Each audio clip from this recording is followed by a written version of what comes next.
Commission Chambers. Today is June 9th, and we are going to begin our commission meeting. First, with a prayer from Pastor Lamont Finch of Miami Powerhouse. Please come forward to bless us in prayer as we begin to do the work of the city.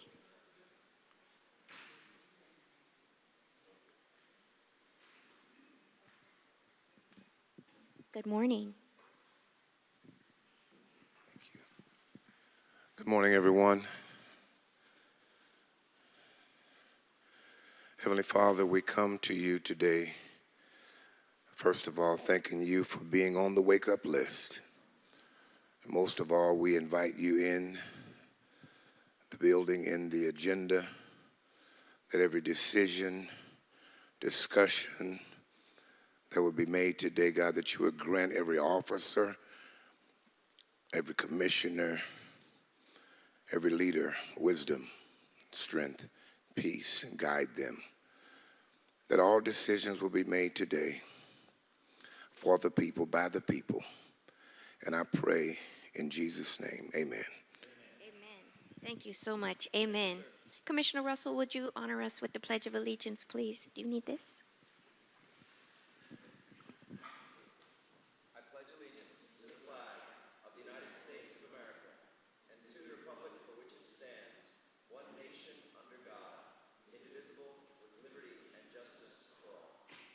Thank you. Okay, now let's get through some of the city protocols that we have to make some announcements. Madam City Attorney. Thank you, Madam Chair. Any person who is a lobbyist pursuant to Chapter 2, Article 6 of the City Code must register with the City Clerk and comply with related city requirements for lobbyists before appearing before the City Commission. A person may not lobby a city official, board member, or staff member until registering. A copy of code section about lobbyists is available at the City Clerk's office or online at www.municode.com. Any person making a presentation, formal request, or petition to the City Commission concerning real property must take the disclosures required by the City Code in writing. A copy of this City Code section is available in the office of the City Clerk or online at www.municode.com. The City of Miami requires that anyone requesting action by the City Commission must disclose before the hearing any consideration provided or committed to anyone for agreement to support or withhold objection to requested action pursuant to City Code Section 2-8. Any documents offered to the City Commission that have not been provided 7 days before the meeting as part of agenda materials will be entered into the record at the City Commission's discretion. In accordance with Section 2-33 F and G of the City Code, the agenda and the material for each item on the agenda is available during business hours at the City Clerk's office and online 24 hours a day at www.miamigov.com. Any person may be heard by the City Commission through the Chair for not more than 2 minutes on any proposition before the City Commission unless modified by the Chair. Public comment will begin at approximately 9:15 and remain open until public comment is closed by the Chair.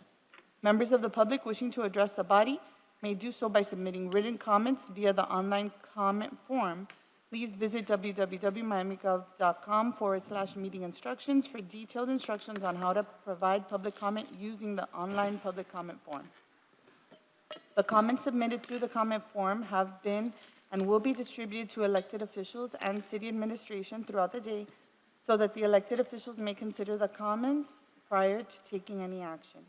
Additionally, the online comment form will remain open during the meeting to accept comments and distribute to elected officials up until the Chair closes public comment. Public comment may also be provided live at City Hall, located at 3500 Pan American Drive, subject to any and all city rules as they may be amended. If the proposition is being continued or rescheduled, the opportunity to be heard may be at such later date before the City Commission takes action on such proposition. When addressing the City Commission, the member of the public must first state their name, their address, and what item will be spoken about. Any person with a disability requiring assistance, auxiliary aids, and services for this meeting may notify the City Clerk.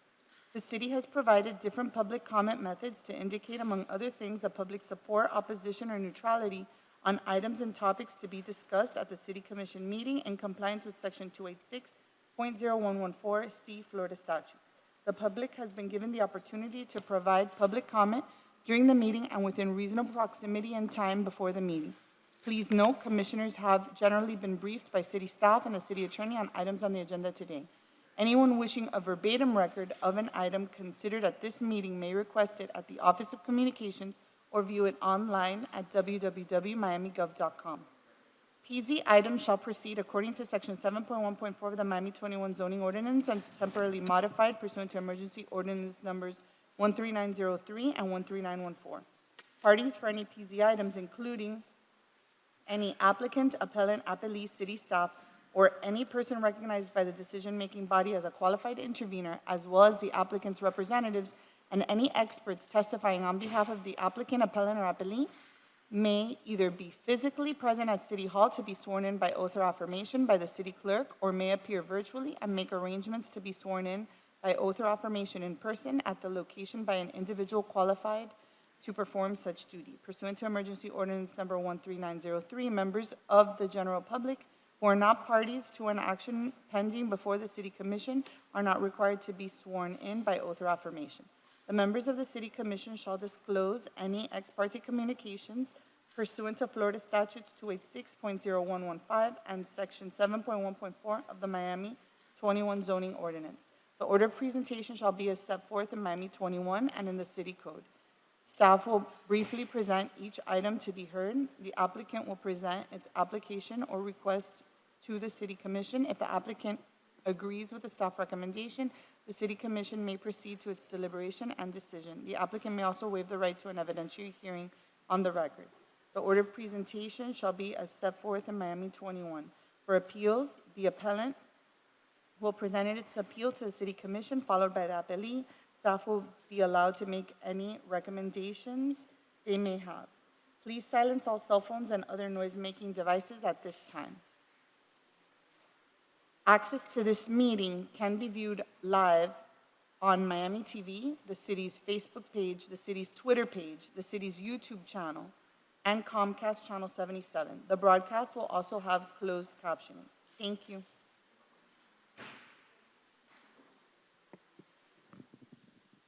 Thank you, Madam City Attorney.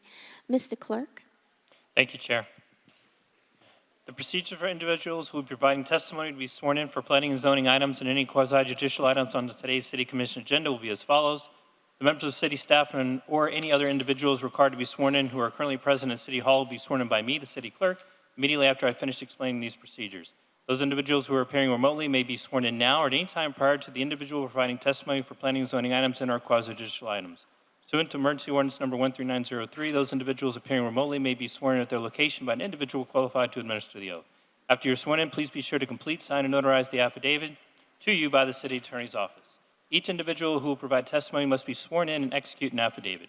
Please email a scanned version of the signed affidavit to the City Clerk at thannon@miamigov.com prior to providing testimony on the planning and zoning item and our quasi-judicial item.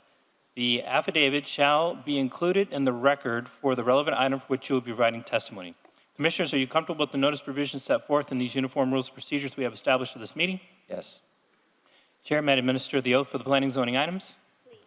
Good morning, ladies and gentlemen. Good morning. If we'll be speaking on any of today's planning and zoning items, may I please have you stand and raise your right hand?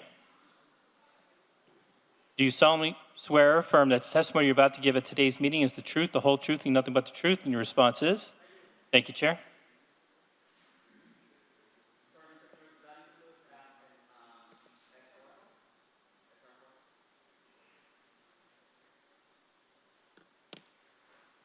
Is that it? Good to go. Okay. Mr. Manager, are there any items that the administration would like to continue, defer, withdraw, or indefinitely defer? Good morning, Madam Chairwoman, Commissioners, Madam City Attorney, Mr. City Clerk. At this time, the administration would like to defer and or withdraw the following items. PH 5 to be deferred to the June 23rd meeting. RE 11 to be deferred to the June 23rd meeting. And SR 6 to be deferred to the July 14th meeting. That concludes the items. July what? July 14th on July SR 14th. 6. Okay. Commissioner Russell, do you have any items that you would like to defer or withdraw? Thank you, Madam Chair. I'd like to defer SR 4, which is the solid waste item, to July 14th, please. A little more analysis of the numbers. I'd like to defer RE 12, the designation of Little Bahamas, to June 23rd. A little more community communication needed there. Which one is? The Bahamas, Coconut Grove? Yes. What are you? I'm just kidding. I'm the co-sponsor of SR4. SR 4. Yes. Yes, I've been waiting for if I could, Madam Chair, I've been waiting for the numbers on what this may cost the industry and or the end users, and I've just seen them for the first time this morning, so I'd like a little more time to analyze them. But I am in favor of the item still. I agree with your deferment because I am not only waiting for the cost, I am waiting for solutions to the problem that should be presented by the waste company. This waste company. You see, I have here a picture of how it looks in the alleys. And yesterday, I had a meeting with one of the representatives of one of these companies. And the only thing that I heard was how bad the legislation was. But that he didn't offer, and they're not offering any solutions to it. What would happen when this big dumpster is brought into the truck, is dumped into the truck, and all this trash falls in the streets? What's going to happen? We have to come and pick it up after them, you see? So I agree with the referral. Let's defer it. But I want you guys, and Mr. Martos, sir, and the waste management companies and all of that, I expect that you come with some proposals to avoid all this mess that happens when your trash is picked up. Okay? Any statements? I want you guys to come with, not a promise from a camera, because the camera is not going to pick this up. We are going to pick it up. Our people are going to pick it up, and it's going to be at our cost. And the neighbors have to endure all the trash. Okay?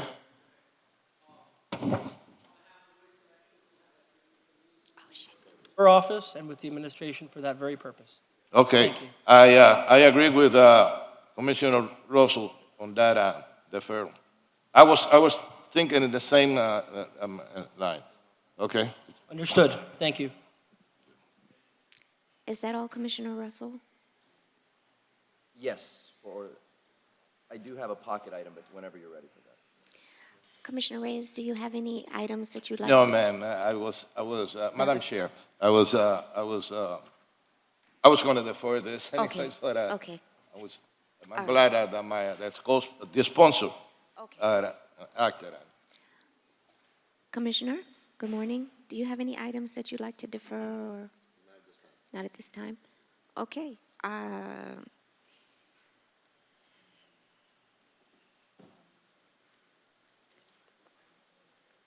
I guess we're ready to rock and roll.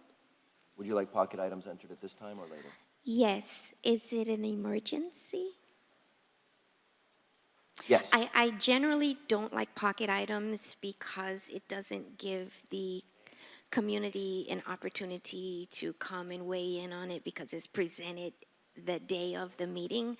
So I had asked in my chair memo that pocket items be on an emergency basis only, and then also follow along with the guidelines of having staff evaluated for any fiscal impact it may have on the city. And I'm just saying that as a general aside. Thank you, Madam but Chair. Go ahead. I do believe it is, and if I submit it, maybe the board can decide whether they feel it's of an emergency nature and should be taken up today, if that's all right. And I apologize, it hadn't been circulated to you earlier. I'd like to submit We don't have it. I don't have it. You, Yes, my team is about to circulate it. I'll just describe Okay. please. the title, and we'll circulate the resolution. So, after Parkland and the shooting at Marjorie Stoneman Douglas, we had a very successful gun buyback program. The city found sponsors for over $100,000, and thousands of guns were taken off the street. They were simply destroyed at that time, which isn't a bad thing. But I was talking with Chief Morales yesterday. There was an incident in Brickell, in my district, where there was a potential shooting. A mother had called 911. Her son had guns in the house, and our police force, through their SWAT team, went and diffused the situation using non-lethals. They found a duffel bag full of guns. And so I started talking to the chief about what happened to our gun buyback program and what we could do with that. And we discussed the idea of collecting guns through a volunteer and buyback program and sending them to the Ukraine. And so the chief looked in with the State Department to see if this had ever been done before. And it absolutely is possible through the right channels where those who have the license to export can do this in conjunction with the federal government. So the chief felt it was a good enough idea that if I brought a pocket and brought it before the commission, simply directing the manager to look into a program to create this. It has not been done before by a municipality, but hopefully other municipalities could take from this example and we could actually help within the Ukraine and help with the number of guns that are on our streets through a voluntary program. So that's the pocket item, just directing the manager to look into this program. So we can, Madam Commissioner Chair, Reyes. I wanna take as much as you the illegal weapons off the street. But I think that you will help Ukraine more if you talk to your president and said to expedite missiles and airplanes to Ukraine. Because those guns that we are going to send is not what they really need, but it is good to send them. But I think we should pressure instead the president to increase the quality and quantity of arms and Thank you. rockets and all of that. Madam Chair, last comment on the pocket entrance. I brought it today because we do have an item today where we're sending defensive equipment to the Ukraine. Okay. That is surplus from us, including helmets and bulletproof vests. This would actually give them a chance to fight back against an oppressive government and country that is invading theirs. So whatever way we can do as a municipality, you know, we don't necessarily have the ear of the president, but I think this is something we can do. You can pressure it. That could become a good nationwide model program. Okay. I think that's it's fine. appropriate to bring it as a pocket item and let the body decide as a Thank you. whole whether they support it. So can we add that, Mr. Manager, to the agenda, Madam Chair? It would be pocket item number 1, and it needs to be read into the record, please. My staff is distributing it. A resolution of the Miami City Commission directing the city manager to take any and all action to ensure that weapons received through the city's gun buyback program are directed to Ukraine for the defense and liberation of the Ukrainian people against their Russian invaders. Thank you. May I have a motion to accept the order of the day? So moved. A second? All in favor? Aye. Motion passes. Madam Chair, I believe the mayor's office has a pocket. It has to do with the 10:15, I believe, you have. Yes, we're going to recess at 10:10. So, There's a press conference regarding hurricane preparedness and awareness. Communications can better explain what the press conference is the mayor is having and would like us to participate in. So if communications could come forward. there's a resolution that he would like to pass, hopefully before then. Okay. Good morning, Commissioners. Stephanie Severino, Director of Communications.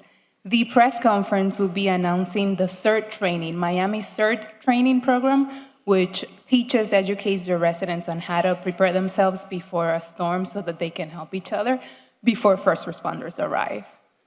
And I have, with my community, we're doing a hurricane preparedness tour with the fire department to make our residents aware on what they should have, what they should do. So I think it's appropriate for us to take a quick recess to participate. Madam City Clerk, can you read the resolution into the... A resolution of the Miami City Commission expressing support for the Miami Community Emergency Response Team program and encouraging the Miami residents to take a more active role in emergency preparedness projects in their community.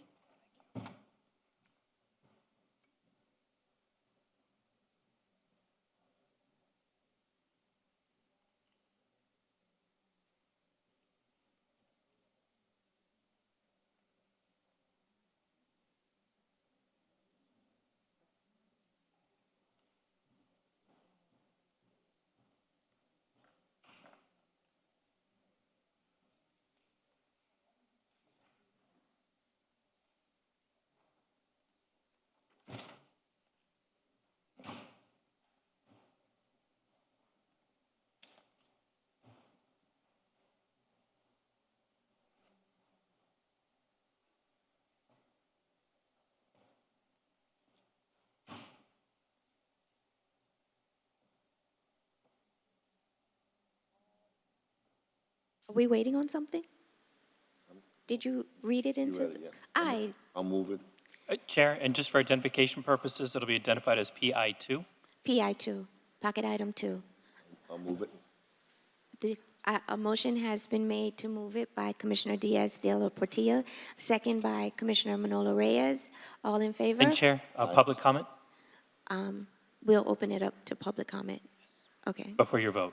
okay, yes. No, we're just putting it on the agenda. Oh, I thought there was a motion to approve. No.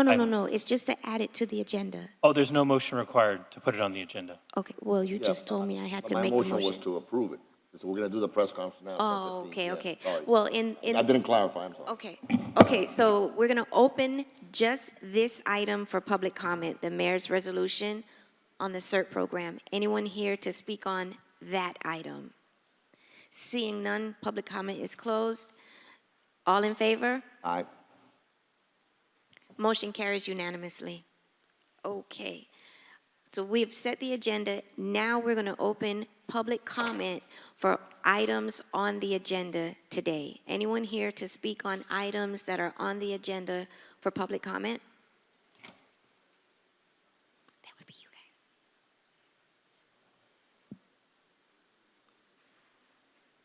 That would be you guys. Anyone here for public comment? Going once. Going twice. Good morning, Madam Chair. Good morning. Commissioners. Camilo Mejia, 3482 Faro Avenue. I work at Catalyst Miami. I'm the Networks Director, and I'm here mentoring the Alapata Fellows Collective. And we have 6 of them. Instead of each of them speaking 2 minutes, can you allow this fine young lady to just give a presentation to the commission? I believe you all have copies of the presentation that she's about to give. Okay. Thank you, Madam Chair. How long is the presentation? I think 2 minutes. How many? 2 minutes. 2 minutes? Yeah. Go right ahead. No, for the whole presentation, it should be about 5 minutes. Okay, go ahead. Can you hear? I can hear. Hello, my name is Shaylin Hercules. I live in 13 Northwest 35th Street, District 1. And I'm speaking on the item SR4. I am a member of the Alapata Fellows Collaboration, Cohort 3, and I will be presenting our project that is called Fabuloso Alapata. What led us here is our personal experiences with illegal dumping and trash. Seeing it throughout our community in Alapata. This means trash in empty lots and illegal dumping on our streets. To start, we would like to make it happen together and start. We will have an educational and volunteer event at Juan Pablo Duarte on June 30th, and we hope that you can attend. We are launching as well a social media campaign, and we'd like your support and sharing an initiative. We are partnering with the waste management as well as the police department and hope that you can also help educate our neighbors in this matter. Thank you, and you can learn more about our project through the information we provided at the city clerk.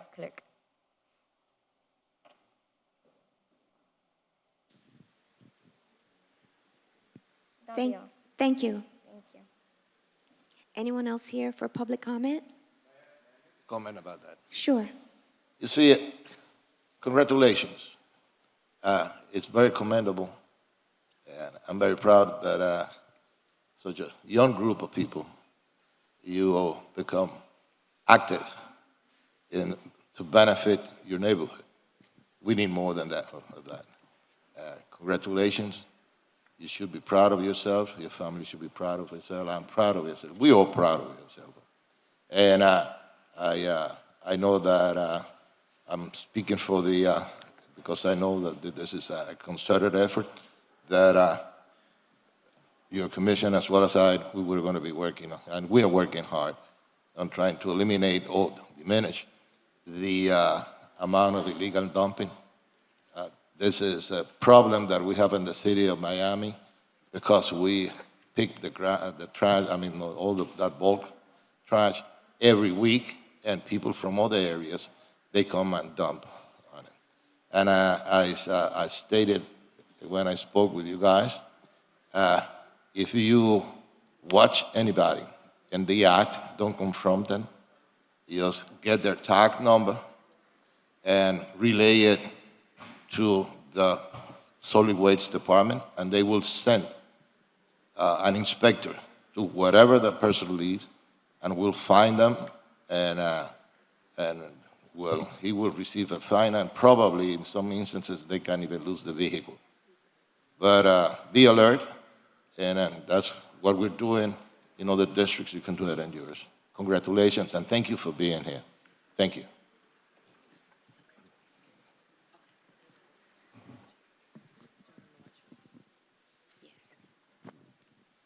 Thank you. I would also, Madam Chair, I would also like to commend you for the work you're doing in Alapata. We all know that's an area that needs a lot of work. And to have young people do the work that you're doing. And I also want to, it's something that's very, very commendable, and I wish we had more young people like you engaged in politics and civic activity like this, because it can really make a difference. So thank you so much for your hard work and your commitment to Alapata and to the entire city, but to Alapata in particular that we all know needs a lot of work. And they have an event, a Fabuloso Alapata event on June 25th, I believe. So I would like to encourage all commissioners to attend and see a little bit of, because we do have a lot of beautiful things in Alapata too, by the way. We just got to make it a little bit more beautiful, right? And so we want you all to come and attend and have a good time and to see the good work that they've been doing over there. So I commend you. Thank you. I concur. I had an opportunity to meet with this organization on Constituent Tuesday, and they were sharing, because we kind of border the district, and You're across the street, Commissioner. we're right You're across the street. So they came to see me one Tuesday and shared what their platform is and what they're doing, and I'm very impressed by the work that you do for our community, so thank you. Thank you for coming.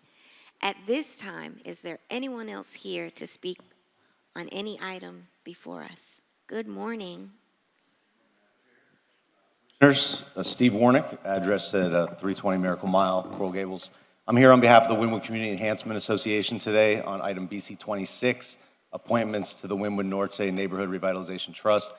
Very much appreciate working with the Chairwoman's office on these appointments and all of your support for Wynwood Norte. There's two appointments, Ms. Lourdes Alves and Mr. Will Vasquez, both longstanding members of the community, property owners who care deeply for the community, and we appreciate your support today on those appointments. Thank you so much. Thank you. Anyone else here for public comment? Madam Chair, Yes? Just a question on the community engagement project from the Alapata Community Fellows. I was looking through the presentation, and of course, it gets to the important part, which is usually at the end. How can you help? And it says, commissioners connect with us, support the execution of our event. We are putting Saturday, June 25th, my birthday, at Juan Pablo Duarte Park. We are putting together our event budget, and city help would be greatly appreciated. Do you have a specific ask for us as commissioners? Is there a way that we can help directly when you've got us on camera with a lot of pressure and the leverage of your group to make an ask? Because I'd like to know how we can help. Funding and support and refreshments, does that make sense?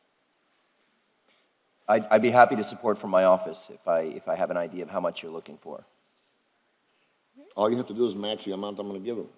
Okay? And everybody matches the amount. We're trying to figure out the amount. Do you know yet? We don't know yet. Oh, okay, I apologize. I didn't mean to jump the But we, gun. no, we don't know. I think it's, Whatever you, I mean, if you need. some not for the funds- event itself, for the entire program. Ah, for the program. Yeah, the event itself, they're organizing it already, is my understanding, but they're looking for funding for the work that they want to do moving forward. So we have made a commitment to help you with money, which is very important for all these things, and you can't do anything here without money, right? So we're going to help you with money from our office, and then maybe every commissioner, they can't match, at least can contribute that effort, because it is an emerging part of Miami that impacts the entire city. So we're gonna make a commitment to help. I think on my part, at least, and the other commissioners can do the same. It'd be really, really appreciated. Just to keep them going, and keep the good work that they're doing going, moving forward. No, they should be very proud, and we should help. So you count on me. Thank you, Commissioner. Don't be bashful. Ask. The park fees, refreshments, and a one-on-one meeting with the commissioners. We'll get that waived. Don't worry, right, manager? We'll get all that waived. You're not paying anything. Don't worry. That part, the event. Don't worry about the event. We got the event. Okay, so you're not gonna be security and everything else, right? Is the chief around here? Okay, and we would also Oh, there you like. are. You got it? You got police, you got everything else, right? Okay, good, yes, don't worry. Yeah. You're not gonna pay a penny. Thank Okay? you. For that, but on top of that, we're gonna look for money, additional dollars for your organization to move forward, okay? Okay. Thank Just, you. just go by every single office. Do you have a 501K, 501, corporation? Yes, okay. C3? Go by all the commissioner's office, and I'd give every one of us the information so we can have a monetary contribution to your cost, so you can expand what you're doing. You always have to ask. The worst that can happen is they'll say no. No, But you that's have to right. ask, right? If you don't ask, you don't get a chance for a yes, right? But Okay. I'm pretty sure that almost every commissioner here will say yes. Okay, just bring all the information to every commissioner's office, and we take it from there. And thank you, Commissioner Russell, for the comment. Okay, thank you. Thank you. Okay, thank you. Moving forward, we are at the consent agenda. Colleagues, is there anything that you would like to pull for discussion? I'd like to move the CA agenda. I second it. Second, all in favor? Aye. Aye. The consent agenda passes unanimously. With the exception, Madam Chair, if I may, with the exception of RE9 and RE12 that require a 4/5 vote, I'd like to move the RE agenda. I'm sorry, the PH agenda. The PH, I'm sorry. PH5 has been deferred. Right, with the until- exception of the deferrals and the 2 4/5, which is PH5, sorry, I was looking at the wrong number, I'm sorry. And the PH8, I'd like to move the whole PH agenda. I second that. All in favor? Aye. Victoria? PH5 was withdrawn. I mean, Withdrawn. it was Deferred. deferred. Right, so Deferred. the only item that would be left is PH8 that requires a 4/5. Right, Thank So you. PH1 through PH7, with the Right. exception of PH5, is in play. Yes. There's a motion and a second to move those items, PH1, 2, 3, 4, 6, and 7. There's a motion and a second. All in favor? aye. Aye. Motion carries unanimously. Madam Chair, Yes? I'd like to move the rest of the agenda for the day. No, I'm kidding, I'm joking. Wait, you know, I No, I mean, I moved this thing pretty quickly, but I'm like, we're being wait so a efficient. Let's just get it minute. done. I mean, let's just be really efficient. Okay. Well, we have 4 on the body up here for PH 8. Yes. Is there anyone that would like any discussion item on PH 8? I wasn't sure if on the API issue, Commissioner Carrot had concerns, but that's, yeah, I'll move PH 8 also. All in, do I have a second? I'll second PH 8. All in favor? Aye. Aye. Motion carries unanimously. So that takes care of our PH items. Madam Chair, I'd like to move RE1, RE2, RE3. I have a RE. floor amendment for RE1. Okay.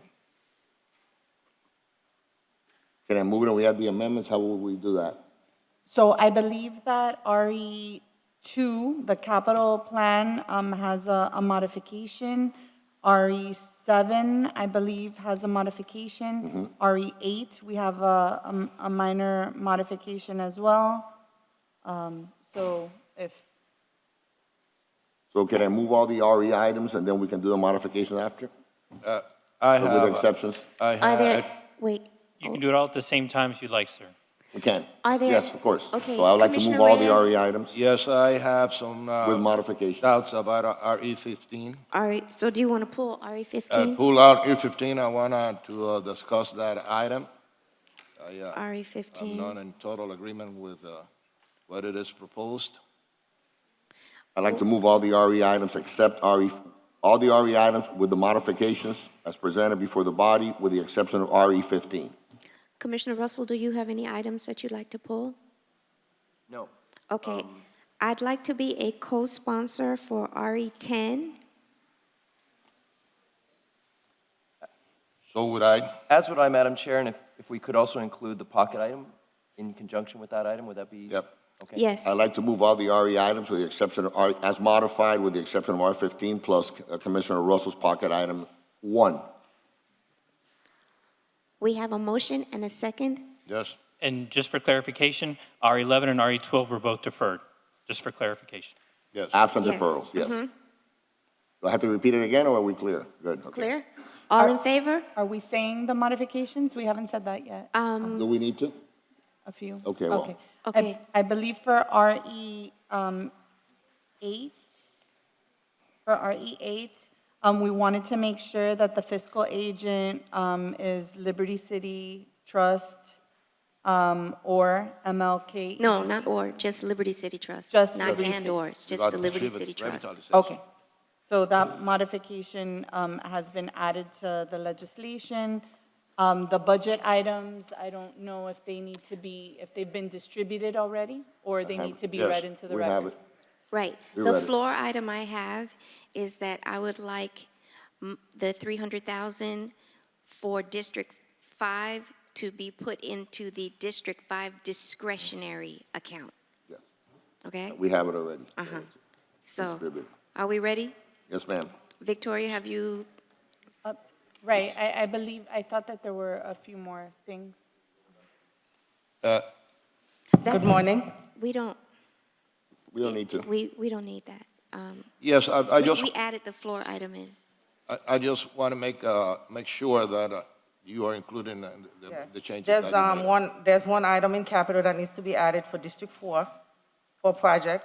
We need to add a line to the reappropriation, 540,000 for, hold on, $540,000 for project 40B50-413 to 40B50-421, which is the Golden Pine project, to cover shortfall.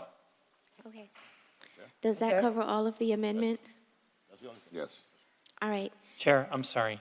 Madam City Attorney, so RE2, 7, and 8 are being amended, correct? RE2, RE7, and RE1. RE8. And RE1. And based on RE1. the chair's- RE1 is a budget reallocation. And RE1. So RE1, RE2, and RE7. 8, And 8. yes. Yes. All in favor? Aye.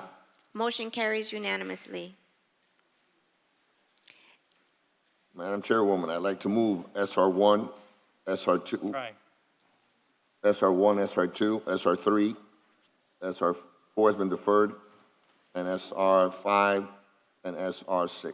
SR6 Has been deferred yes. also. So Sorry. 1, 2, 3, And 5. 5. And 5.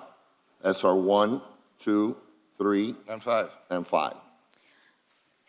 Do I have a second? Second. Do we need to have these read into the record? Yes. Because they're first Yes. reading. Yes. Victoria, can you please begin to read them in the record? Madam City Attorney? Yes, so SR1, an ordinance of the Miami City Commission amending Chapter 35, Article 8, Section 35-290 of the Code of the City of Miami as amended, titled Motor Vehicles and Traffic Private Parking Lots Compliance with Interim Parking in Chapter 62, Article 13, Division 4, and Chapter 62, Article 13, Division 4, Section 62-543, titled Planning and Zoning Approval for Temporary Uses and Occupancies, Interim Parking Temporary Permit Required for Approval to reestablish the former temporary interim parking program to allow for conditionally unimproved and partially improved parking lots on private property containing a severability clause and providing for an effective date. So that's SR1. SR2 will be read in the first readings. Commissioner Diaz de la Portilla, SR2 will be read in the first readings, okay? Yes, ma'am. Then SR3, an ordinance of the Miami City Commission amending Chapter 54, Article 5, Section 54-187 of the Code of the City of Miami, Florida, as amended, titled Streets and Sidewalks, Base Building Lines, Standard Street Widths, to provide that the rounding of corners shall not be considered as a base building line containing a severability clause and providing for an effective date. SR4 was reset.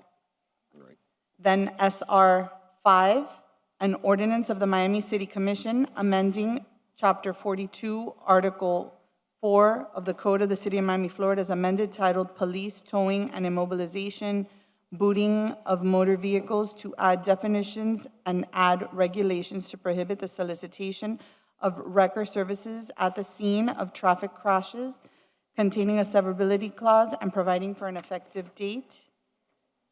Then SR6 was reset. So I think that covers all the SRs. Yes. All in favor? Aye. Aye. Motion carries unanimously. Madam Chairwoman, I'd like to move FR1, the park naming of Thelma Gibson Heritage Park.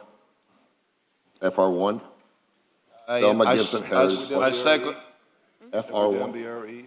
Yeah. We just, I second that, and I want to co-sponsor that. And I also want to co-sponsor, Madam Chair. Mr. Clerk, can you put me as a sponsor of RE10? Yes, sir. Thank you. And also a sponsor that I asked before of the park for Mrs. Gibson. Yes, sir. Is that everybody here? And for, Everyone. and for Ronald Reagan, too. Absolutely. SR2, Ronald Absolutely. Reagan Park. Okay, co-sponsor. FR, As Commissioner Russell's, did he co-sponsor the Ronald Reagan Park, Ronald W. Reagan Park? Did you co-sponsor that? I have not, but I'm glad to do so. That's awesome. Thank you. I think that all of us are. By the way, congratulations. You finally did it. Yes. Yeah. Thank you, sir. Big party last night. Yeah, third time was the charm, huh? We'll see. Big party last night, right? I heard. And so, Chair, just for the record, for FR1, we have unanimous co-sponsorship. And then for SR2, which is now going to be voted upon and heard as a first reading ordinance, we're going to have unanimous co-sponsorship as well. Yes, sir. yes. Correct. Understood. So I have a motion for FR1, Thelma Gibson Heritage Park. an ordinance of the Miami City Commission naming the parcel of land consisting of approximately 20,037 square feet located at 3275 Margaret Street, Miami, Florida, as Thelma Gibson Heritage Garden, amending Chapter 38, Article 1 of the Code of the City of Miami, Florida, as amended, titled Parks and Recreation, in general, by creating Section 38-32, titled Naming of Thelma Gibson Heritage Park, further directing the city manager to take any and all actions necessary to effectuate the naming of the park containing a severability clause and providing for an immediate effective date. All in favor? Aye. Motion carries unanimously. Madam Chairwoman, I'd like to move all the board appointments. Commissioner Diaz de la Portilla, if we can address your SR2 item. Oh, yes. SR2, which is the Ronald W. Reagan Park item. I second that and sponsor. So we need to reconsider it first, or? No, Okay, yes. no. All we Okay. have to do is address it as a first reading item again today, since there was a little address issue. So we'll Okay, just so have we'll it as address it. first So I'd like to reading move that it be, versus second. so I'd like to move that it be addressed as a first reading item, SR2. I second it. Second. All in, I'm sorry, you have to Chair. read it? Yes, I have to read it, but I also wanted to address the change. The address is 2304 Northwest 14th Street. That is the change that is the new Ronald W. Reagan Park. So I'll read it How now. many acres is it? You know, I don't know. It's 261,000 Acres? square feet. No, Small yeah, park. It's like four, yeah, it's a big park. 261,360 It's square 4 feet. acres, 5 acres. It's a big, Yeah, it's big, park, it's huge. over 5 acres. Yeah, over 5 acres. Yeah, that's good. Well, President Reagan deserves a big park like that. Absolutely, absolutely. An ordinance of the Miami City Commission naming the parcel of land consisting of approximately 261,360 square feet located at 2304 Northwest 14th Street, Miami, Florida, as Ronald W. Reagan Park, amending Chapter 38, Article 1 of the Code of the City of Miami, Florida, as amended, titled Parks and Recreation in general, by creating Section 3831, titled Naming of Ronald W. Reagan Park, further directing the city manager to take any and all actions necessary to effectuate the naming of the park, containing a severability clause, and providing for an immediate effective date. That'll be first reading today and second reading on June 23rd, Yes. right?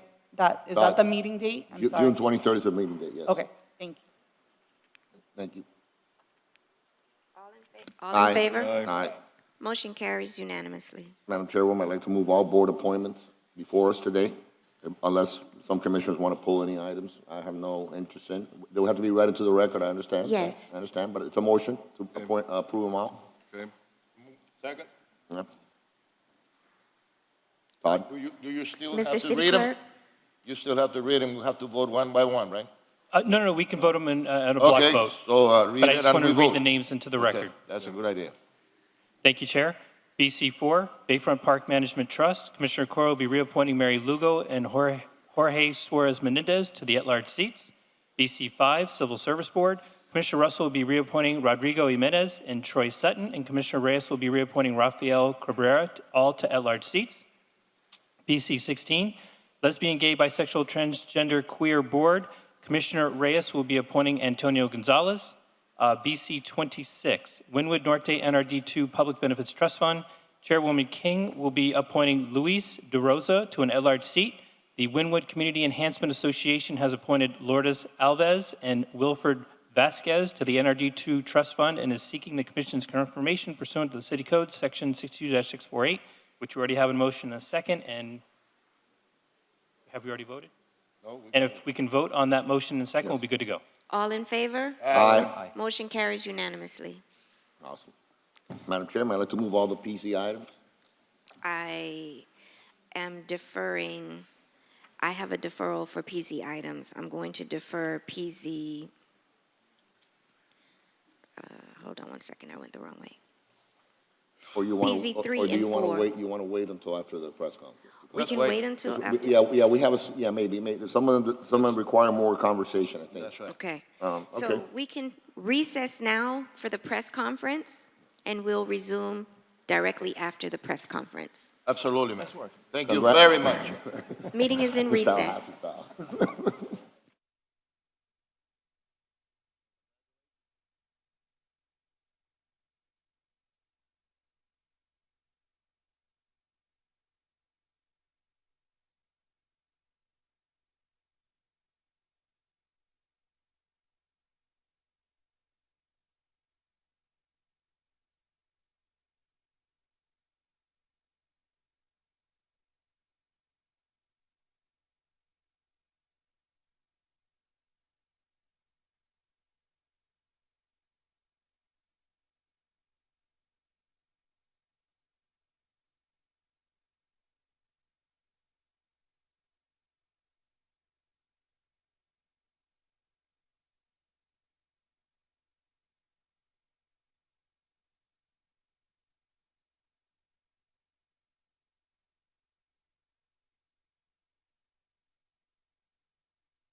9th.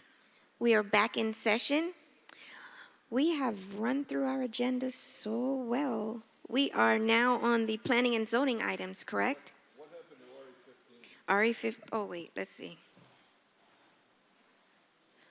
Oh, Commissioner Reyes, would you like to take up RE 15 now? Let's do the PC then. Where's Commissioner Del Portillo? He was here. He just stepped out. He'll be back, though. Shall we read the PZ items into the record or open up for public comment first? The public comment has already been held for the PZ For items. PZ items as well? Yes. Okay, so we need to now just read the PZ items into the record. Should I announce what I want to have deferred, if we have anything for deferral first? Yes. Okay, for myself, I am going to defer PZ 3 and 4. And the only thing left to take up would be PZ 1 and 2. Madam Chair, for 3 and 4, what date do you want so that it's advertised correctly? I'm going to indefinitely defer it and let you know. Okay. So, Chair, before there's a motion and a vote on the indefinite deferral of PZ 3 and 4, I just want to read a statement into the record. Pursuant to Section 62-22 of the City Code, an indefinitely deferred action initiated by the city will cost the city mail noticing, advertising, and posting of properties as applicable. Thank you. Thank you. Madam Chair? I'm sorry, Chair, is there a motion on the indefinite deferral of PZ 3 and 4? All in favor? Aye. Motion carries unanimously. We have a presentation also, so how about do we want to take up PZ 1 and 2 first, or would you like to have the presentation? PZ 1 and 2? May I have a motion to pass PZ 1 and 2? Okay. But I can move it. Okay, so there's a motion to move it. Second? Second. Got a second? Any discussion? Yes, I have clarification on that. Okay. This is Mr. City Manager. What we're doing here is the MRC building, the lot of the MRC building is going to be rezoned for apartments and office. Okay. Yes, it's actually establishing the zoning that will allow for the redevelopment. Would allow. Doesn't mean that we are going to go ahead and move the. This does not authorize the movement of the MRC. No, this is just addressing the zoning, the entitlement The zoning. portion of The it. MRC could stay there. Good, yes. Okay. Okay. Madam City Attorney, is that right? The one that has to do with moving the MRC potentially to another site is RE 15. Okay. That's the one. Okay. I have no quarrel with this. I have a motion and a second. All in favor? Chair, the titles. Victoria, could you please read it into the record? I'm sorry. Thank you, Madam Chair. An ordinance of the Miami City Commission with attachments amending ordinance number 10544 as amended the future land use map of the Miami Comprehensive Neighborhood Plan pursuant to small-scale amendment procedures subject to section 163-3187 Florida statutes by changing the future land use designation from major institutional public facilities, transportation, and utilities to restricted commercial of the acreage described herein of real properties located at approximately 444 and 460 Southwest 2nd Avenue, as more particularly described in Exhibit A, making findings containing a severability clause and providing for an effective date. And PZ2,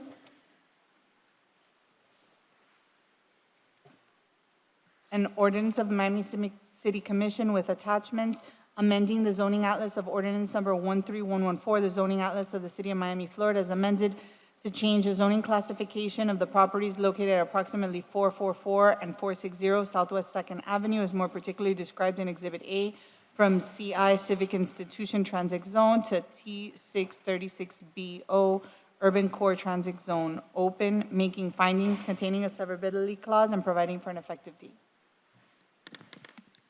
Thank you. All in favor? Aye. Aye.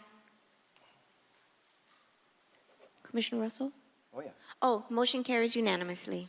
That concludes all of the PZ items. I think the only thing we have left to cover is RE 15. Is that correct, Mr. City Clerk? And DI1, which is a discussion item involving solid waste assessment. Okay. Would we like to take up DI1 now or RE 15? Whichever. 15. Well, unless they want to go, I'm sorry. Whatever you want. Let's get the discussion item out of the way. Okay, and then we'll have the presentation by the Magic Mike folks, and then we'll take up RE 15.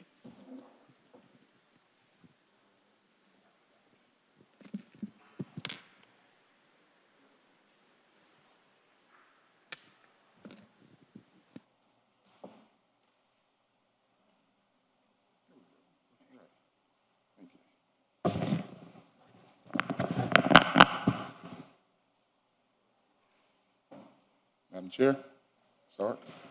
Madam Chair, Vice Chair, Commissioners, City Manager, Wade Sanders, Solid Waste Director of the City of Miami. This topic today is going to be speaking on the solid waste assessment. That's what I'm going to be discussing on. I know that I did a roundabout with several of you and spoke about it. Just wanted to give my presentation and then have a discussion on, the direction that you want me to take this in. So you give me a few minutes and we'll move forward on that if it's okay with you all. Okay? So just to give you the stats of what happens or what I do thus far, I'm responsible for 67,557 resident units that I've service throughout the city. My garbage collection is twice a week. I do approximately 6 million, a little over 7 million, a little under 7 million that I visit on a annual base. My bulky trash collection, I do a once a week collection with that.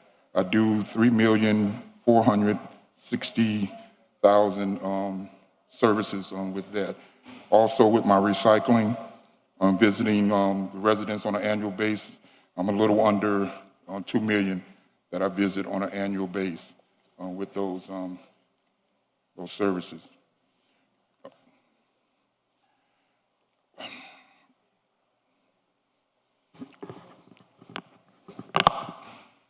Currently, my solid waste fee is $380 per residence as it stands today. The fee currently service everything from garbage, recycling, and my bulky collection. The fee remains the same. The fee has remained the same for the past 12 years. And if the solid waste fee is not increased, then that debt would fall on the general fund as it do right now.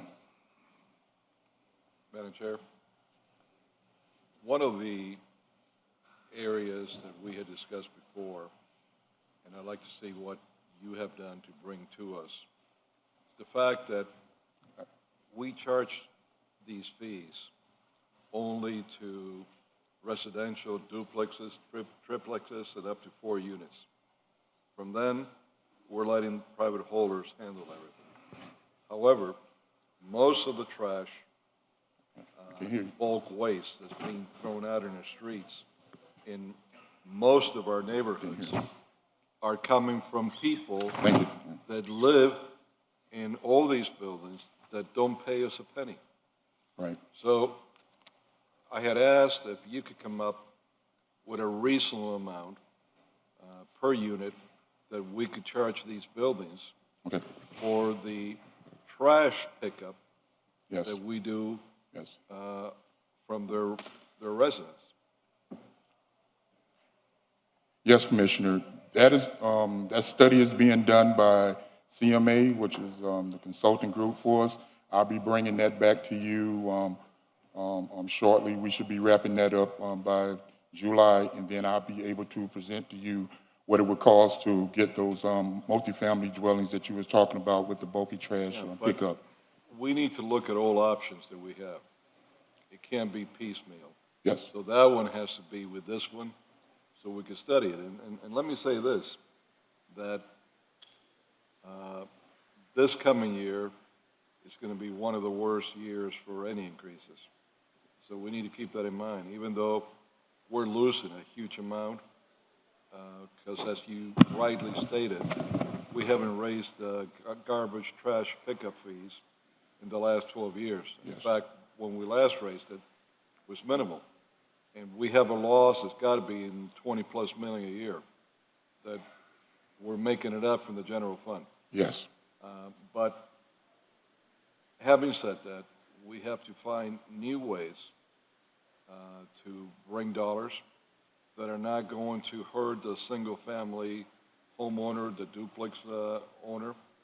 And my other concern is that because of inflation, all the property values are going sky high. It's ridiculous how high properties are going. Right. And you know what's going to happen? A lot of elderly in particular that have their homes paid up, they're going to get a huge tax increase from the property appraiser. So, this has kind of come to a point that we're forcing people out of their homes to sell and leave Miami. And it shouldn't be that way. Right. But it's becoming that way because this whole appraisal system, I think, is messed up the way it is.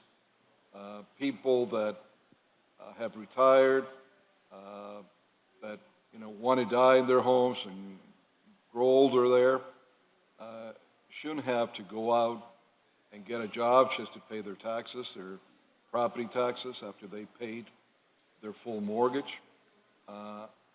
So please come back with a full plan. And there was another one that I had asked you also, if we could make any extra money by picking up some of the apartment buildings, so we didn't do it, from maybe 5 units to 12 units, or somewhere in there. Yes, that's, I'm sorry. Mr. Sanders, also, have you guys done a study on whether it's feasible to have the bulky trash pickup weekly versus maybe monthly, bi-monthly, or some version of what Miami-Dade County does? Because I think our bulky trash pickup is mostly illegal dumping, at least in District 5, and not necessarily that the residents are putting bulky trash out every week.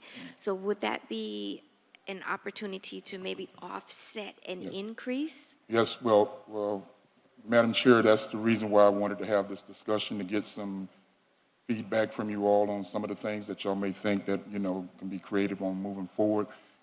In this study, I matched up with different municipalities that do the same type service that we do. And again, the county do a twice-a-year pickup, done by phone call, pick that material up, and then those individuals have a mini dump area that they can bring those other materials to. So that's something that we can look into as well. So that's something that I can make sure that I make notes. And when I talk to the consultant, which is going to dovetail on what Vice Chair is saying, that's part of that study that's going to come in and tell us what each one of those units are going to cost. If we go to 50 units or above 50 or below, it's going to give us a breakdown what it is that we're going to receive from that. We need a lot more information Yes. on each of these areas so that, we could really make an intelligent decision. Okay. And see if we're going to raise anything, where's the best place to get it from? Well, would it be, I have no problem with coming back when the consultant come back to bring this back for a discussion, and I can dovetail with that and blend that in with this presentation as well, and we'll have that information and stuff for you at that particular time. I also think, piggybacking on what my vice chair is talking about is that affordable housing units, developments that are coming on board with the City of Miami, funded with City of Miami funding, should be considered for City of Miami pickup instead of private garbage pickup. That may offset an increase as well, because I can tell you the residents in my community, they can't afford an increase, not a dollar. So if there's a way, and I understand that we have to balance the needs of the community with providing the service, but if there's a way that we can creatively come up with. Chair, I'm going So- to tell you one that we could do without racing a penny. But frankly, there's no accountability. And no one's on top of solid waste or anybody else that's supposed to be doing this. And we spend a lot of money, this commission, altogether in voting, and no one's still looking at it. I think we have approved already, that should be out by now, at least 100 cameras looking for. Absolutely. In the worst Surveillance. areas that we had, and we were Absolutely. gonna increase it further. Part of the problem is that we don't have people, certain sufficient people, looking at these cameras. I had asked for a report, and I want to get this by the next meeting, of how many arrests have we made of people that are dumping in all these places that we have cameras. And you know what's happened? We even put in some of them signs, warning them. They're stealing our signs. I sent him the other day, and thank you that you took it out of there. Yes. In the lot of a church in Little Havana, of all places, the lot next door of a church that had illegal dumping inside, from them, a pile of dirt on top of that. They had it fenced in, and inside their fence, they had one of our signs, warning, they had a camera, don't dump. I mean, it's a joke. Yes, it is. In places in my district that we have the signs up, we got cameras. They're dumping even more because they know it's a joke. Now, if our people would be doing their jobs, you know what? We would have to be paying less to the county in bringing trash. Therefore, we would save potentially several millions of dollars a year, and we wouldn't have to increase what he's going to come for in asking for an increase. And that's the way that, we're not hurting our law-abiding residents. So I would like to know what we have done to arrest people that have been caught on camera. Because if we're paying all this money in camera, we're paying for people to monitor them, and no one's doing crap on it, then you know what? Something's wrong here, and someone's got to be held accountable. Because how can the places that we have camera, they're dumping the same or more, and we're not arresting anybody? Madam Chair? And I'm going to go to you. And I'd like to, we talked earlier when I got elected, I'd like to plant trees in particularly offensive illegal dumping sites in District 5 to curb the illegal dumping, turn that To a beautification. to a beautification, Yes. so that, it will deter illegal dumping, because now we have trees, or we have shrubbery, so they'll find another spot, but it's a way to offset. Don't create these spaces for illegal dumping. So Right. I'd like to. Commissioner Manolo, I'm sorry, I know you wanted to say something. No, I'm accustomed to it. Your previous chair, he never wanted me to speak. Okay. You want me to bring the violin out? No, I do that for you. I'll do that for you all the time. Okay. Wait. Yes, sir. Let me go back to what we were talking when we spoke.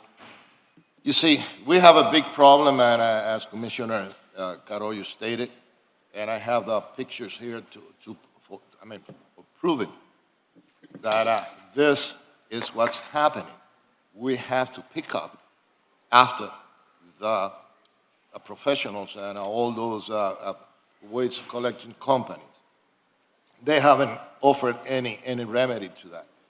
And one thing that I do agree, and I think that we should look into it, is us starting providing this service to small buildings, just Commissioner said, small buildings, and so we can compete with them, you see? And that will be a source of revenue. And I ask for you to try to find additional source of revenues, because I know that raising the fees that we have should be the last resort. We should find additional sources of income. And as I know that once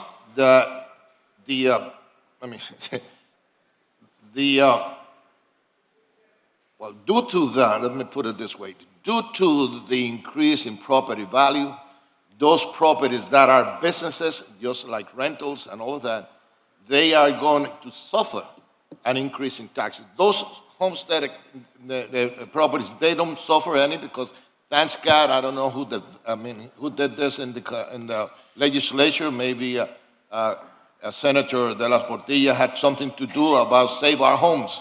You see, that they cannot, our homes cannot, once they're homesteaded, cannot be increased for more than 3%. Or cost of living index, which is now is higher than that, but it's only the higher, which is 3%. The old people that are old ladies and myself, I lived in that house for 60 years, and I am not going to be subject to a huge increase because of the property value has increased. Thank God for that. But those increase in taxes, they are going to be passed onto the tenants. And you know that that's the way the system works. So, and they are going to be affected by that. So what I want to know is if we can establish a collection system. You see, just like the major company like Waste and all of them, Waste Management and all of them, that we can do it ourselves. And I would like to see an analysis how much money we have to, because that requires an initial investment. Okay? How much will be the initial investment and what will be the rate of return, and when we will be able to pay for the investment and how much money we were going to generate. Okay. And about the cameras, it is Commissioner Carollo's right. We voted for a bunch of cameras. But correct me if I'm wrong, Chief, the problem is not the cameras. The problem is who's watching the camera. We need more people that they are constantly watching the cameras, because most of the time, they are not being caught at the moment that they are committing the infraction. And you cannot send a patrol car or anything. No, it is after the fact. So, oh, look at this. Let's see if we can read the time. We can do this.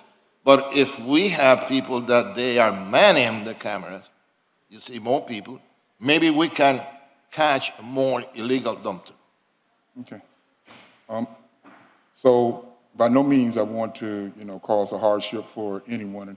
But this is the reason why I wanted to have this discussion with you all, to sit and figure out some things that we can do for the future.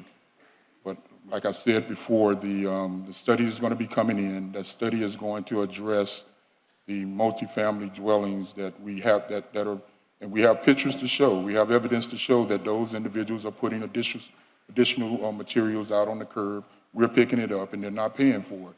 So, but when the study comes back, it's going to show this, and then we have to decide the number of units that we want to, participate in this program. As far as the illegal dumping, yes, my part of what I do, I pick it up.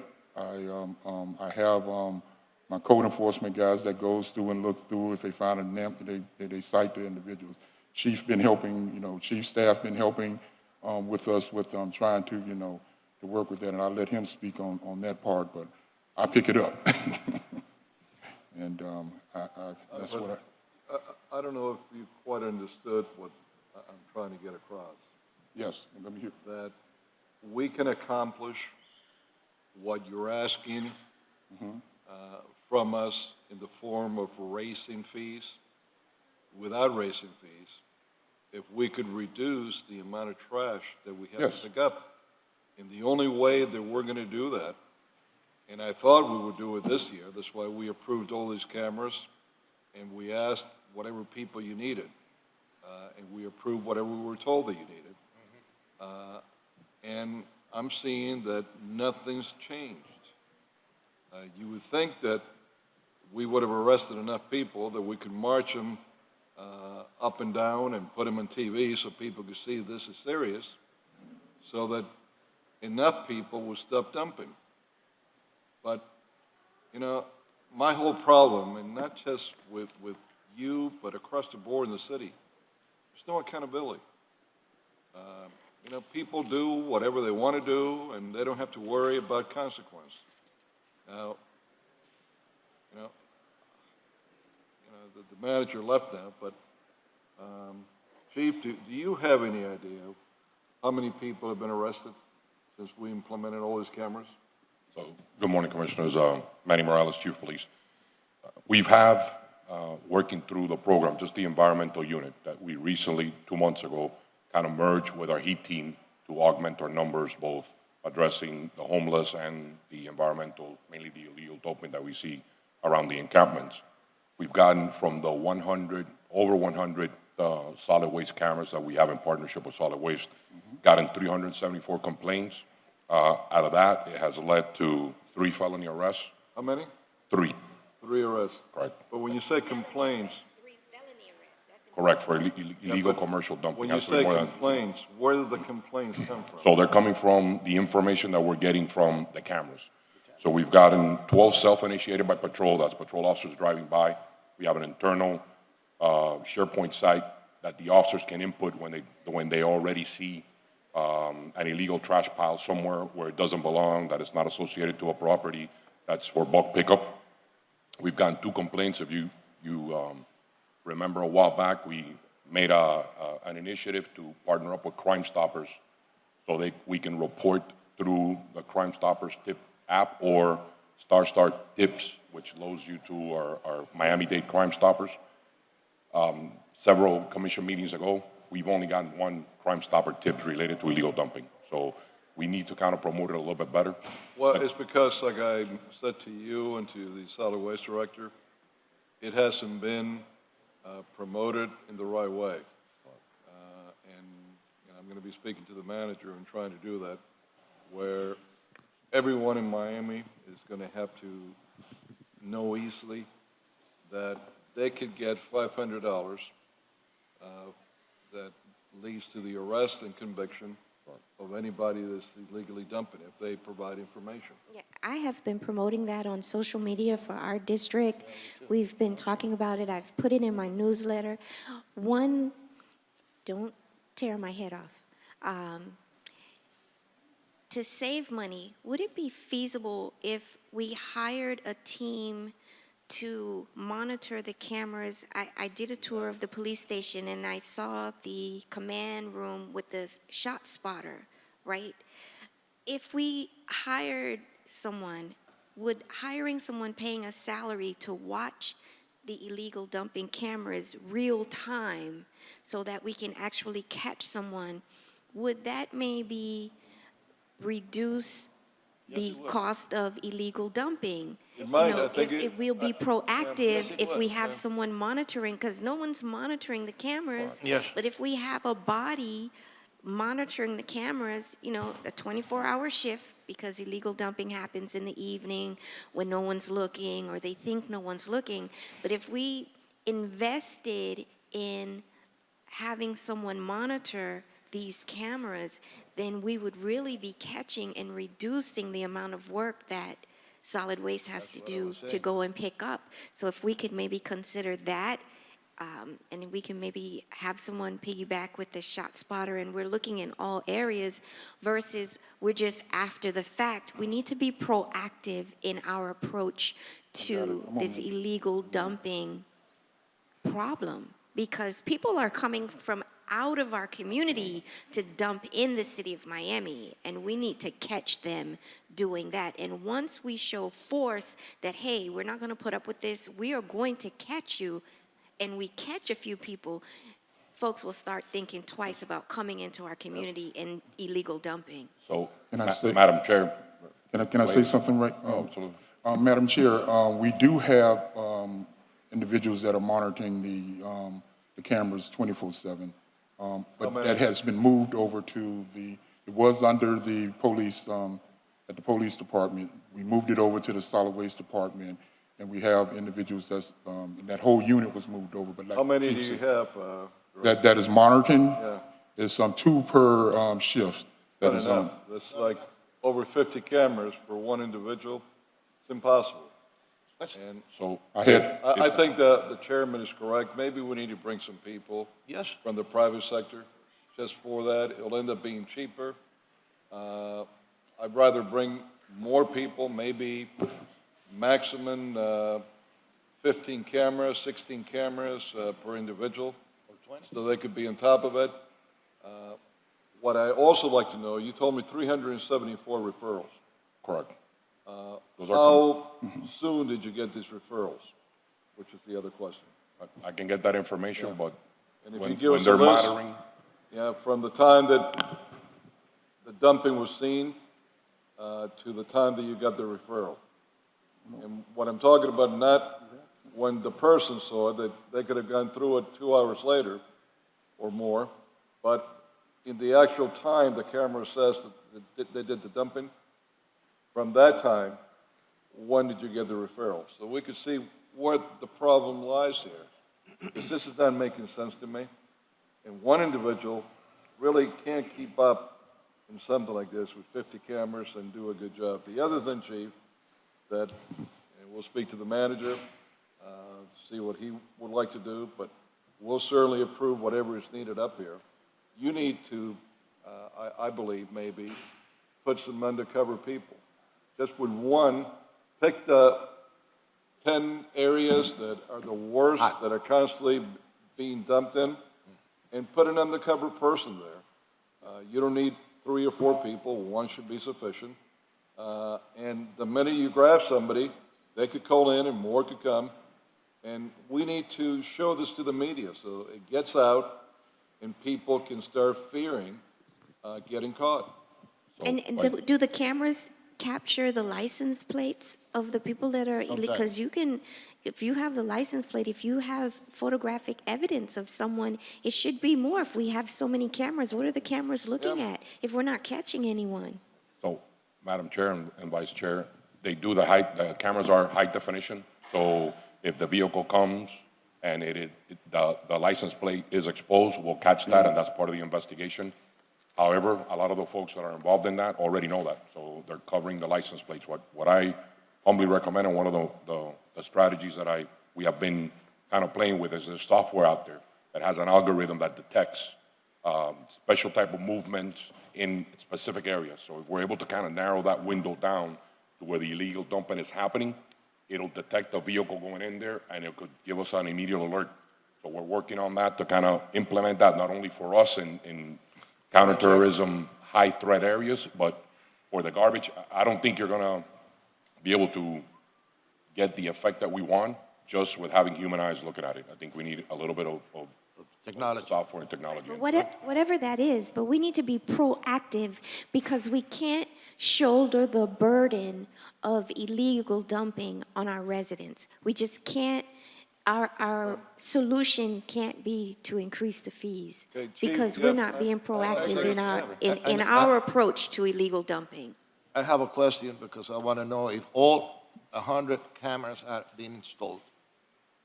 Yes.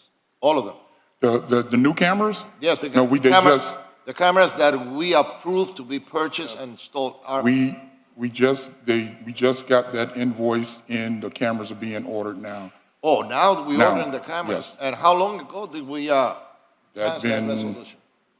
Months. That was But I in the new ordered- budget. Eh? That was in the new budget. that In we the new approved. budget? Yeah. In the previous budget. In the previous For budget? this, yeah. Yes. How many cameras do we have out there then? For, Operational City- cameras, operational cameras. Citywide, we have over 455. I want to say, Right. I can get the No, exact no, number. but One those are person is your monitoring cameras. No, no, I'm that's your talking 455 cameras. specifically for solid waste. for me, I have, 105 cameras that I have that's being monitored in that section that I have right now. When the other 100 comes on board, 10 of those goes to the homeless division, and 90 then that's going to be dispatched out to the different locations. So we need more than 2 persons. So maybe we'll get 6 arrests every how many months then if we have double the cameras? I mean, this is absurd. 6 months. Are these cameras infrared, I hope? So that you could get everything at night, like if it was The daytime? cameras that are coming on board now, yes, they have the capabilities to do Now, that. Chief, I have to believe that you looked at some of these. Are the pictures that we're getting when we don't have a license good enough that you could tell the face of the people? And most of them? I have seen some of the video from the HD in the daytime. I haven't seen any video from the nighttime, and you can. You can. There's the stillness. Some of the image qualities are not good enough to put through facial recognition. When we do, if we identify a felony that's attached to that particular incident. But I can get the numbers to see Okay, but facial what kind of footage we're recognition is getting. one thing. Being able to recognize a person is another. What I would suggest, and Madam City Attorney, correct me if I'm wrong and you have some legal reason why we can't do this. I remember years back when I was a young man, we had in MacArthur's milk in the back, Have You Seen Me? You know, young kids that, were missing and stuff. Well, why can't we do the same with these people that are dumping illegally in our area? Put them up in posters, maybe even MacArthur might want to help in this again, I don't know. And, have you seen them? And put down a reward, the $500 that we talked about for the dumping, and put their pictures, Once they see their pictures are out there, and somebody tells them, hey, I saw you, a family member, a friend, they're going to be afraid that they're going to be handed up, and they're going to stop doing it. Is there a problem in doing that? It If we sounds got like the people that we have to wanted- prove that committed crimes, It sounds like the wanted signs. huh? It sounds like the wanted signs, Yeah. that idea. Yeah, we can work on something. Okay, well, there you go. Let's do this one, and let's put them, as many as we can out there, all over the place. But, I'm talking all over the place, including our TV channel, that we have a segment that was just every half hour, every hour, we're putting them in, and we're rotating them. Because we have to do something. We have to get creative, gentlemen. So Vice Chair, we could absolutely do that when we have an image, even if we can't recognize them, or putting out there as we do for other incidents and crimes. I'll get with my team Well, and my these investigators, cameras social media. should be good enough that you get some clear images. If they're not, then you need to buy the right cameras. And I want to say that the solid waste department is doing a phenomenal job. They are doing a phenomenal job. This is not a beat up on solid waste, or the City of Miami Police Department is doing a phenomenal job. This is us as a body coming together to try to be proactive in our approach to solving this problem, which is out of hand now, and to save our residents from getting increased fees if we can come up with creative ways to address this problem like what we're talking about now. And I think Commissioner Russell would like to weigh in. Sorry, I caught you in a yawn. Thank you, Madam Chair. Just want to be on the record, I am not in favor of raising fees or taxes to our residents, nor am I in favor of lowering services. I've learned anything here over a few years, right? Mr. Director, if you could help me understand a little better, your department, how much does it lose every year based on what it brings in and what your expenses are? What's the loss for your department? $20+ million a year. 20+ million. Million, 20+. yeah, but give us the plus. 21+ million a year. Thank you. Sure, you could use you can add some employees to With that. monitor these cameras, No. you're losing $20+ million Yes. a year. Now, your department, you're in a tough position because there's no other department that shows up on the tax bill in the same way. There's no parks fee that is assessed to our residents on a per household basis that they can measure what's being spent, what they feel they're getting. But a solid waste fee is assessed. There is no public works fee that they can look at, how much they're investing and seeing how much their roads. But in this particular case, our residents are going to see it and feel it. Do you know where we stand compared to other major cities in terms of their expenditures on solid waste and their revenues? What's a comparable city that? Well, I pulled several cities that does the same service that we do, garbage collection, recycling, the bulky trash. So I did everything from us. Thank you. That's what I needed, man. Now let's do it. Thank you, manager. See what you did right is you made him sweat. No. That's just what I do. It didn't make me sweat. If you want to tell too or not? Not yet, but I'm sure my turn will come, Mr. Vice Chair. His passion is pouring out of him. That's what's happening. The passion. It's the big guys. We have the two big Hey, guys man, up. okay. Well, hopefully you guys don't have to throw the towel. No, I'm not going to throw the towel. So, Commissioner Russell, I don't know if you have it on the, if you just look at those from Miami to Miami-Dade, Coral Gables, Hialeah, North Miami, and Miami Beach. I also went into Palm Beach, Monroe County, and pulled those as well. That's on the second slide if you'd like me to bring that up as well, so you can see. And if you look down on the last row, you will see the actual cost of what they are charging, for solid waste fees for their residents, with the same service that we're doing, with what they're charging. And I can pull up, and if you look at the Broward County, the Coral Springs, Fort Lauderdale, Hollywood, Lake Worth, Polk St. Lucie, and Monroe, those individuals, you see those fees on the bottom, which is what they charge for their solid waste fees. And if you look at per unit, the service units are smaller than what we have, So again, I understand, the severity of what y'all are saying, and I understand that, it's a hard topic to talk about now.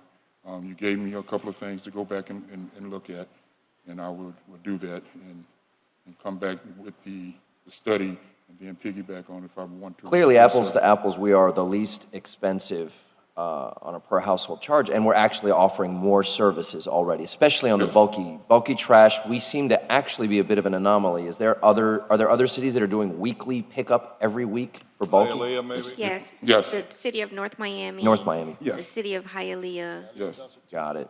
Yes. But this is a very hard thing for us to communicate to our I residents. understand. It's very nuanced. And I understand that, Commissioner, it's just that I wanted to, bring it to their attention. It's something that,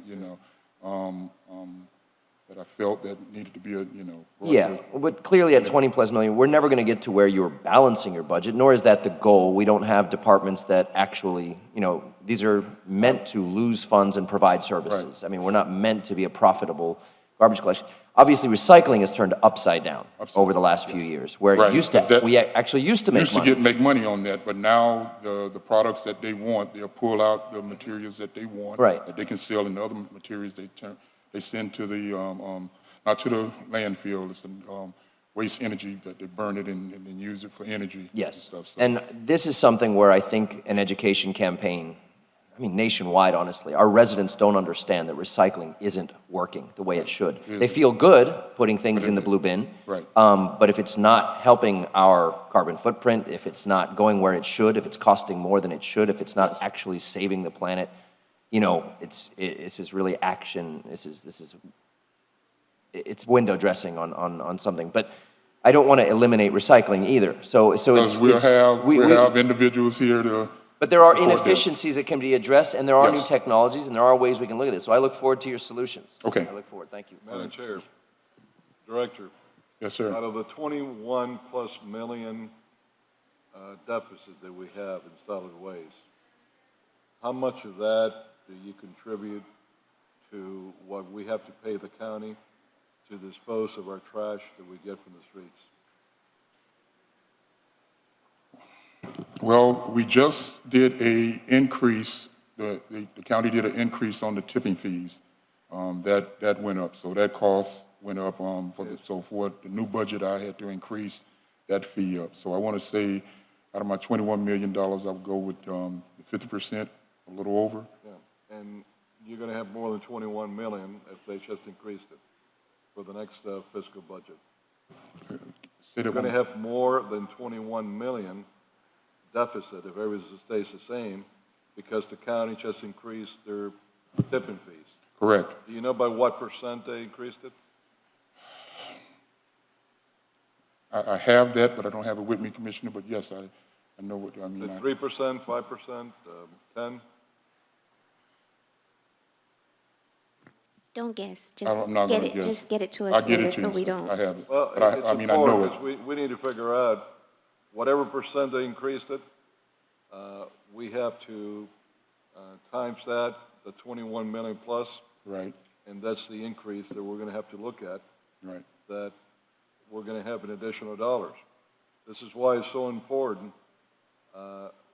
to do what I'm talking about, because where we could cut huge amounts without raising any fees is by having less trash that we bring to the county. And the only way we could have that is if we have people stop dumping in our streets. Otherwise, it's just going to keep increasing. Now, the other solution is where the majority of the people that are dumping are coming from and that are not paying for trash pickup. And these are some of these very large buildings, the buildings that we don't pick up from, so we don't charge them for trash. And I'd like to see, on a minimum amount, what can we charge per unit to those owners, some slumlords, some not, of some of these buildings, that we could figure out how much more money that could bring to the budget. Madam Chair, one small thing Go I forgot ahead. to mention. Thank you. Mr. Director, oh, did you have a response for Yes. Commissioner? I apologize. Go ahead. I'm sorry, Commissioner. And, No, no, no. and either one of these, will we be talking about raising the fees for our homeowners? Right. Vice Chair, when I bring that study forward, and this was done back last year, when we asked for this, you asked for the study to be done. That study is ready. We're about complete with it, and it should be July, maybe August, that I'll be bringing it before you.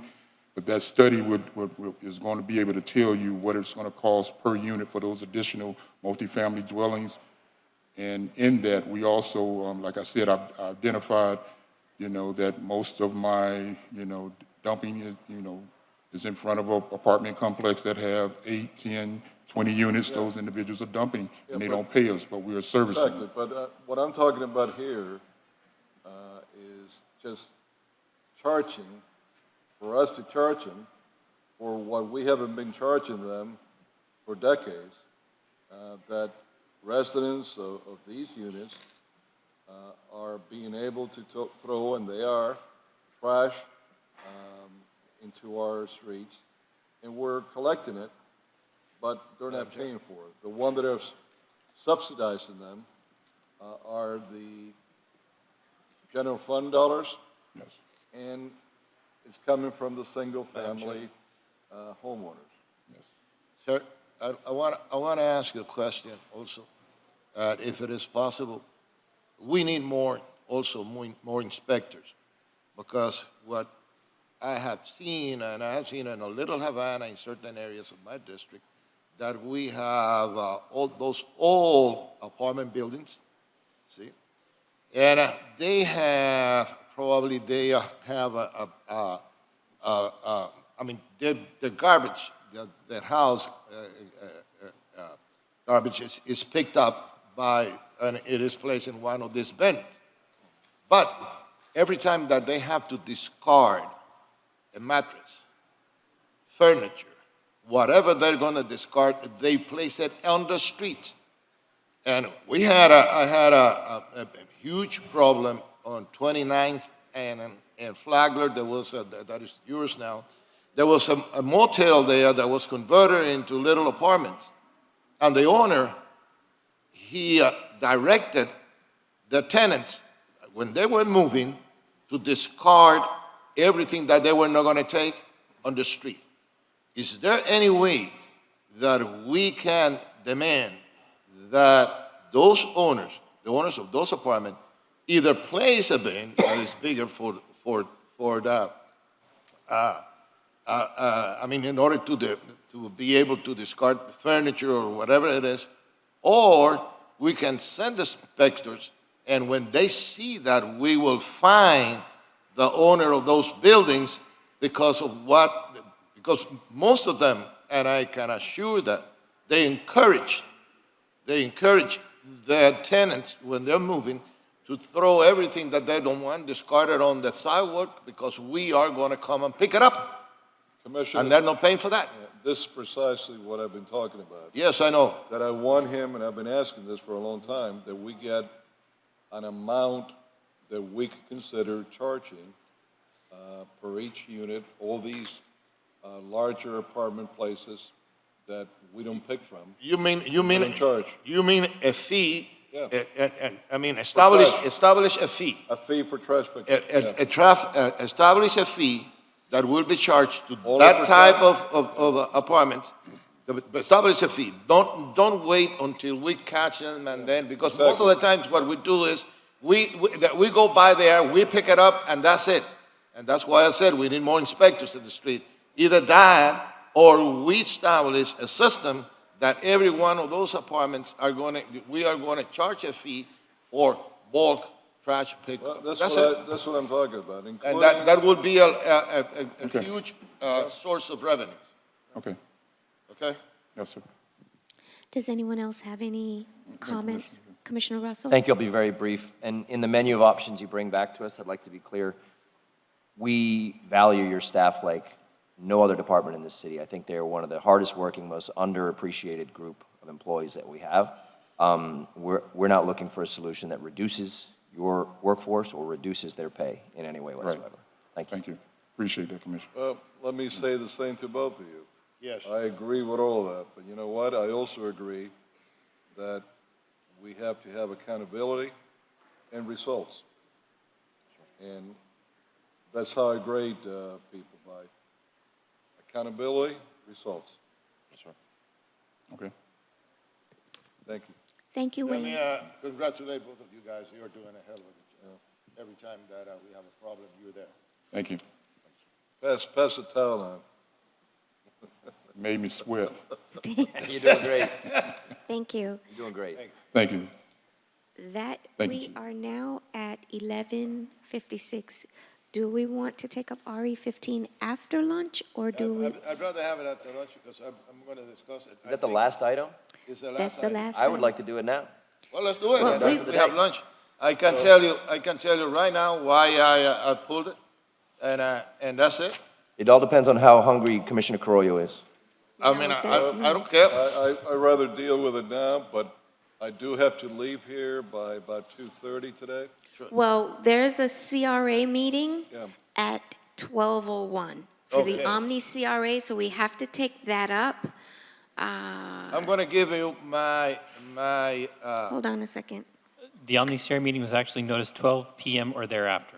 Right, so 12 or 12:01, but I put that on the calendar for 12. Everyone is here for that. So I'd like to do this Omni CRA meeting at 12:01, if at all We'll possible. do it as you please, but I'm going to be very specific, and I'm going to be very, Okay, so do you want to take up RE 15 now? okay. Yeah, let's take it now. Okay, let's take Okay. it now. Yeah, if we You want to could give it a time limit? If we could get D1 in here, because this. If we get to his 12, district- we just postpone it for later. No, it's 11:57 now, so Oh, he's coming now. We're discussing taking up RE 15 now and then going into the CRA meeting. Is that okay? Okay. Commissioner Reyes? Okay, my concern with this is that you see, that area is going to be very, very highly developed. You see, and if we, or anybody that does just at a grosso modo, you know, you have an estimate of how many people will be working inside that area, you see, based on the standards of how many people and how many square feet per employee on retail and offices. It's going to be over 6,000 people that are going to come into that area daily to work. Now we want to increase the number of people that are going to be going to that area. It's going to be driving and visiting that area by close to 1,000 more. Can you imagine? I mean, without doing an impact analysis, a traffic analysis, or anything. I am concerned about the neighborhood and the surrounding roads and the airport. How's that going to affect it? You see, and besides that, I will vote for it if you prove to me that that's the most, the best place to build the MRC. As of now, we have not done a comprehensive analysis of other land that it is owned by the city of Miami where the MRC could be built. I haven't seen it. I asked it before. The previous manager was here. What he gave me was a Mickey Mouse analysis. I want an in-depth analysis with an impact analysis, and if we can do a cost-benefit analysis, how this is going to, one versus the other. We are just getting this out of the blue sky and say, let's place it here. I would not agree, not only because it is that place, I would not agree in any place that is going to be, that it is going to be recommended, unless I have a thorough analysis, a comprehensive analysis between the site selected and the other available sites. You see, that's why I cannot support this. Mr. Manager, would you like to weigh in on that? Yeah, so let me kind of do a little historical sort of reference for everybody. When this sale of the current Riverside site was approved, there obviously originally had been contemplated that the existing city administration building would be rebuilt, basically in an adjacent site to what was being disposed of, owned by the developer who issued the proposal. As the commission evaluated the zoning change over time, which had been consistently deferred, the very consistent feedback that I got once I was onboarded as city manager was that there was a desire to not have the city administration building locate on that existing site for a number of reasons. One, tax benefits, efficiency, and I know that there had been some analysis done by the administration prior to my coming on board of other sites. There wasn't an alternative site selected based on that, sort of cursory evaluation. And this site was not an option at that time because obviously, there had not been a formal transition from a golf course to a soccer stadium / commercial development. So as we got a little further along, realized that we were sort of stuck in neutral with regards to the city administration building. I, had done my own analysis and evaluation of the current design. It was obviously not a very well-designed building because we were squeezing the future city administration building into an awkward site, and it was at a very inefficiently designed building in terms of both operationally and also from a cost perspective. That's So, because it wasn't designed to be a city administration building. It was an FPL executive building. correct. So ultimately, as we got a little further along in the process with regards to Melreese, and in talking with looking at alternative sites, not having really a good option that was already city-owned, we did an informal analysis on a potential site adjacent to it, on the south side of the interstate, looking at an option relative to the commercial mall that's there and one of the out parcels. And in doing that evaluation and looking at schematically what we could do with the right footprint, we came up with some ideas, but ultimately, from a cost-effective standpoint, having to acquire the land, which we were going to have to do in the Riverside site anyway, because although the Adlers are acquiring the site, we had to buy back the portion or piece that we were going to place the city administration building on.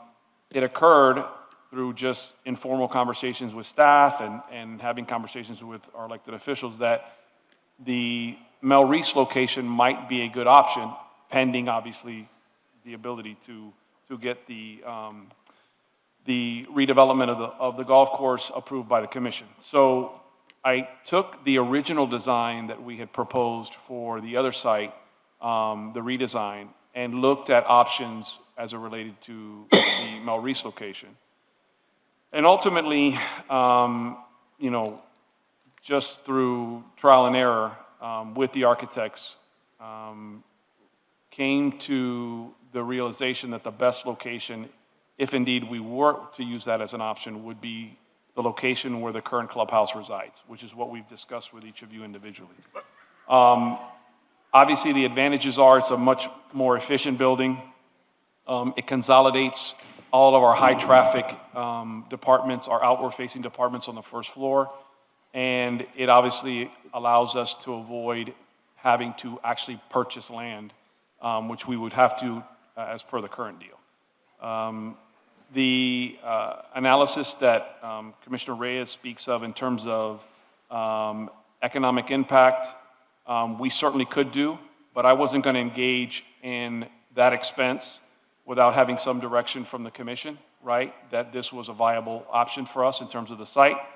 As it relates to traffic, there is a traffic study currently being done. It would include this because it has to be done per the SAP, and it would include this use as well. So any traffic analysis and proposed improvements would include whatever impacts this additional building would have to the site. So that's already being worked on.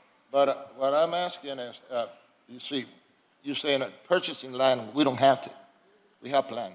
We have GSA, we have we have other options. And what I'm asking is for an independent analysis, not even an in-house analysis, an independent analysis where given the fact that there is land available, that is city-owned land, that we don't need to buy land, and we can use whatever proceeds we get from where the actual MRC building is, which will be about $20 million, or whatever. I don't know how much are you going to get for it. That could be also used to buy land, but we will not use that for land. We will use that for building. But I want an independent analysis that will incorporate the impact analysis on the surrounding areas, and because I don't want to further hurt those neighbors that are around there, or the amount of traffic that is going to be additionally generated by this. You see, by bringing that up, remember, we have, I don't know if it is the availability of land next to the Marlins Park. I don't know if it is. And which will be, by the way, will be a wonderful place to do to build it, because we create what we call the traffic, you see, and the critical mass to foster development. You see, and that area needs it, and that area needs it. We create the critical mass, and that is my. It is my concern about the effect, the negative effect that this is going to have the additional traffic, additional people that are going to be coming in and out on the neighborhood that is going to be definitely affected by the proposed development. You see, it is going to be an additional close up to 1,000 people more. You see, now doing it in a very, I would say, quasi-scientific way, we are, as it is, that area is going to receive every day workers when it is fully developed, and that is providing that the development is only 1 million square feet, that it is not over 1 million square feet, because if not, the traffic will be increased. And also, that it will be, you see, only that retail will bring 6,600 people. Only retail and workers there and offices, if there is. Now, if you include the people that are going to be working in a hotel, and if it is a 5-star hotel, you see, you have 20 people working per room, for 10 rooms in a 5-star hotel, that will be another 1,000 more people in. You see, that is what we have to take into consideration, because you know what? Now we can see it and everything is dandy and everything is nice. But people that live around there, and also that will also affect part of my district, they are going to be affected. The airport is going to be affected, whether you like it or not, or you believe it or not. Additional traffic getting into the airport is going to be affected.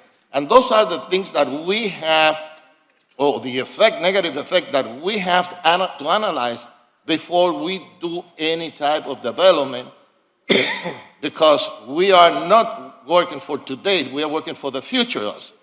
You see, and that's why I will not, vote in favor of this, and will recommend that we do an independent analysis of all the locations that we can build the MRC. So let me speak to one thing in particular, which is the issue of traffic impact. The impacts to the neighborhood are only an impacts to the neighborhood if you don't solve for them, right? So we can hypothetically say that you're adding 1,000 people, but if you build the infrastructure to accommodate it, it actually solves the problem. You can solve the problem. The airport did it when they redid all the off ramps and on ramps off of 836. The movement in and out of the airport is now completely isolated from Lejeune. They did a wonderful job. They solved for the problem. You can do the same thing here. So traffic impacts can be mitigated and can be solved for without impacting the residential neighborhood. As it relates to other sites around the city, I'm happy to go through that exercise. I'll tell you that in our internal assessment of it, most of the properties that would be close to accommodating this have kind of already been spoken for relative to future projects and future opportunities. But I'm happy to go through that exercise. I don't know that we have very many options on already existing city-owned land. And I think that of the ones we may have available, in terms of access, location, especially the centralized location of this site in particular, I just think it's a really, really, really optimal site. So I'll defer to any other feedback. That is, and let me answer, because you said hypothetically. This is based on science. It's based on how many square feet is required per employee. It's based on how many employees are required per 10 rooms. And you are taking, the access to that site. You see, either you like it or not, people are going to be crowding 836, 42nd Avenue, okay, because they have to come through that site. And coming from the south, it's going to be 37th Avenue, 7th Street. They're going to be crowding, and those streets that they are, 14th Street is already full at any time. You see, this is going to create, and I don't want your opinion, because hypothetically you're saying that this is the best place. If you think that, we're talking about hypothesis. Hypothetically, you're saying that is not going to impact. I had never seen a development that creates the amount of traffic as this one that will not have a negative impact. And it is not a negative impact on certain days that they are games or anything. It is a daily flow of traffic, daily. People will have to come and work there, okay? I didn't use the word hypothetical, I used the word optimal, but I'll say this. Whether you want to rely on my perspective on this or staff's perspective on this, certainly happy to outboard or outsource an independent analysis of it. I'm giving you my assessment of it, not hypothetically. We've done the analysis in terms of the size of the building based on our current employee count, as well as obviously consolidating uses or employee and departments that we don't currently have residing within the MRC now. That will be updated as well in order to create a sizing. This is just to get us to a starting point, which is, we've identified a potential site, and at this point we need authorization from the commission to move forward. And ultimately, if there's any concerns or additional feedback, additional analysis, additional studies, we're happy to do that. But we need to kind of get moving in a direction. Commissioner Reyes, I think we understand your No, concerns. well, I was going but to, my I'm vice chair I'm wants just going to end by saying this.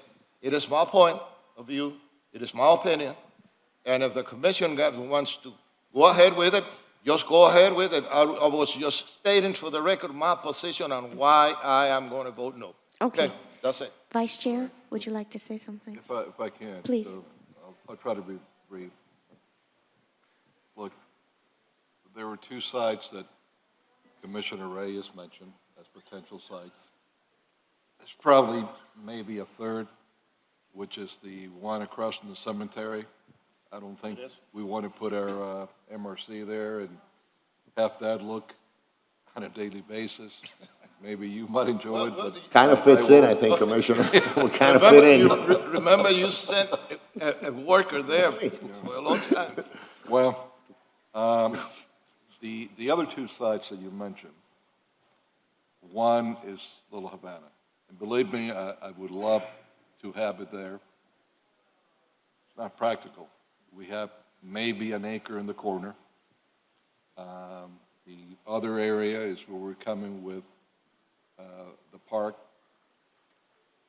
We would have to acquire additional land next door for parking maybe, and it's going to be cramped. You're not going to get something.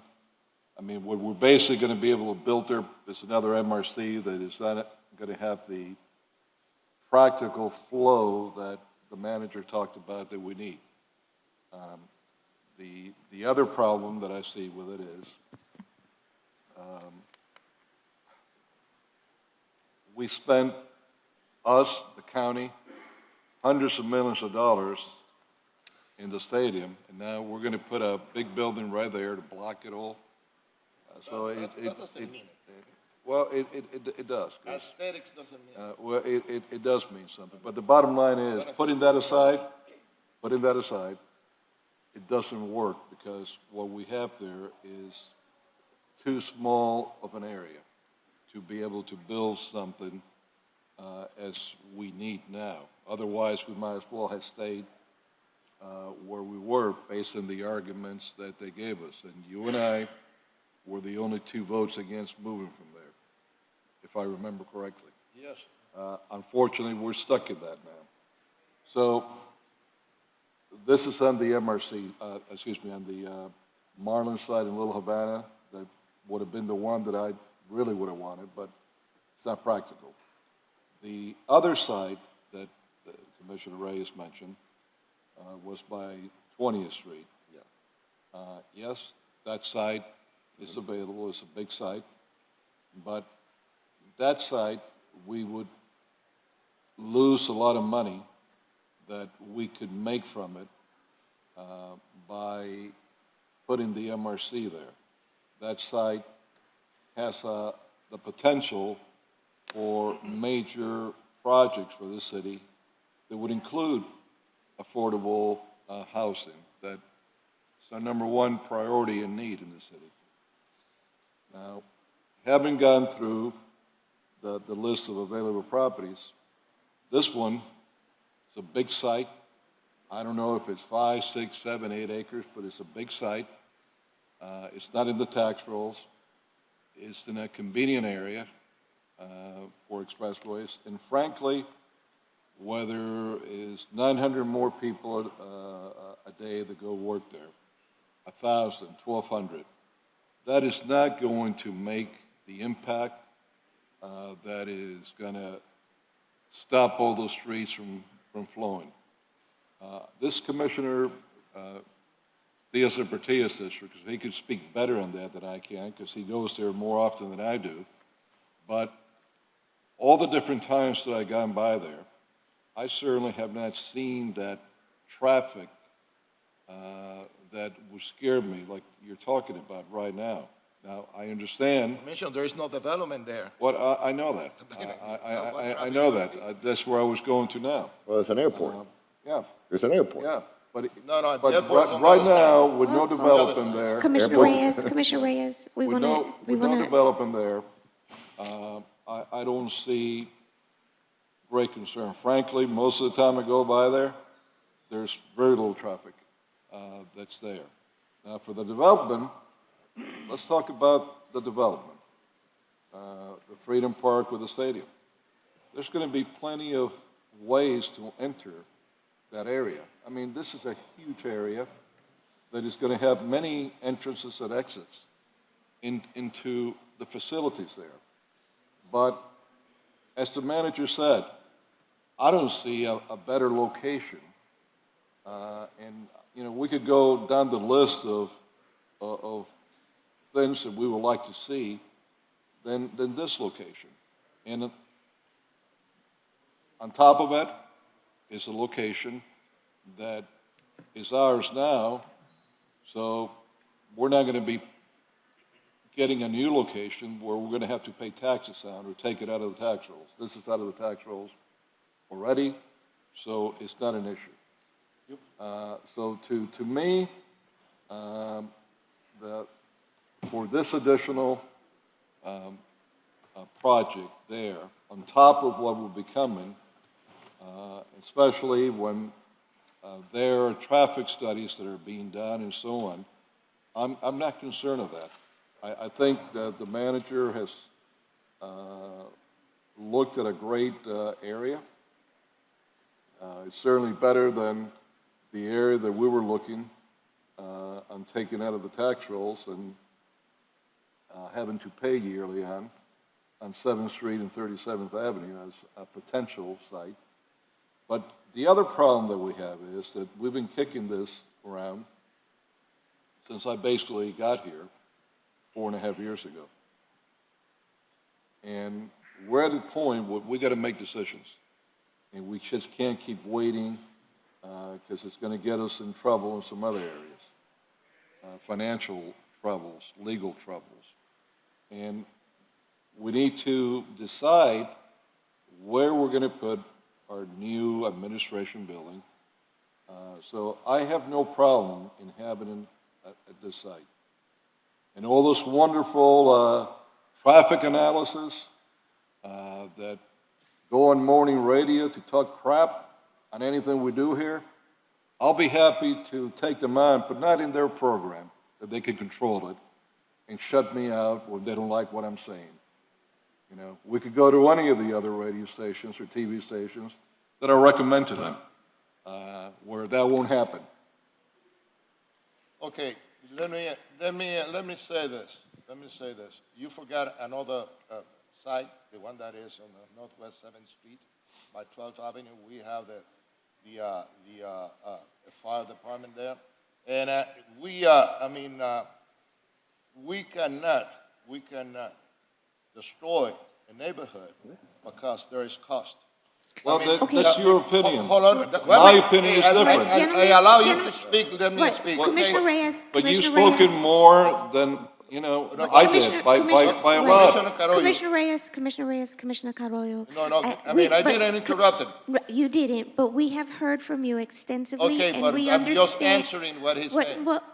What he's What he said was he gave his opinion as And you gave, and I'm just, as you gave your opinion. He analyzed But- my statement, I want to Right, analyze but you his. gave your opinion and he gave his opinion, so let's move forward. Okay, well, Let me if you see if want, my just quote. colleagues, let's see if my colleagues have anything else to say. Commissioner Russell, would you like to weigh in on this? Commissioner Diaz de la Portilla, Yes, of course. please. It's the district I represent, right? It is. Okay. It's the city of Miami. But it's also the district I represent. That's right. But it's the city of Miami. So I know a little bit about the traffic there and what happens there. I'm not going to get into debate on Miami Freedom Park, because that's not what this is about, or should be about right mean, now. that's There'll be not- plenty of opportunities to have debates on Miami Freedom Park, and we'll take care of that. That is, At the Commissioner, appropriate- I'm not Commissioner referring Reyes. At the to appropriate Miami Freedom moment. Commissioner Park. Reyes, So Commissioner I have a Reyes. question for our He city is going the manager. wrong way. I have a Okay, question for our let him city speak. manager. I have a question for the city manager.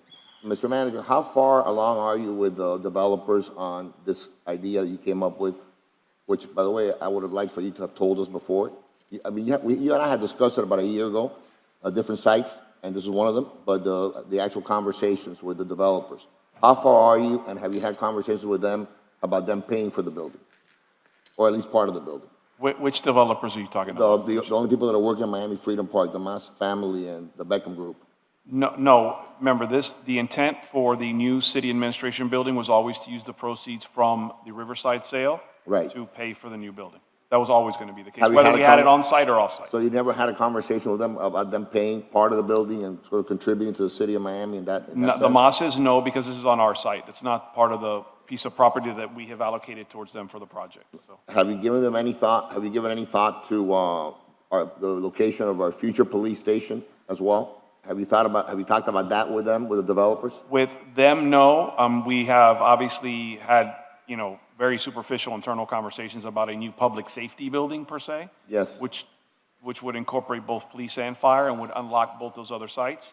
But we haven't, we're kind of marching along project by project here and haven't gotten to that one yet. Well, I think that may be part of the problem, marching along project by project. I think a more comprehensive approach, because we do have a large amount of property there.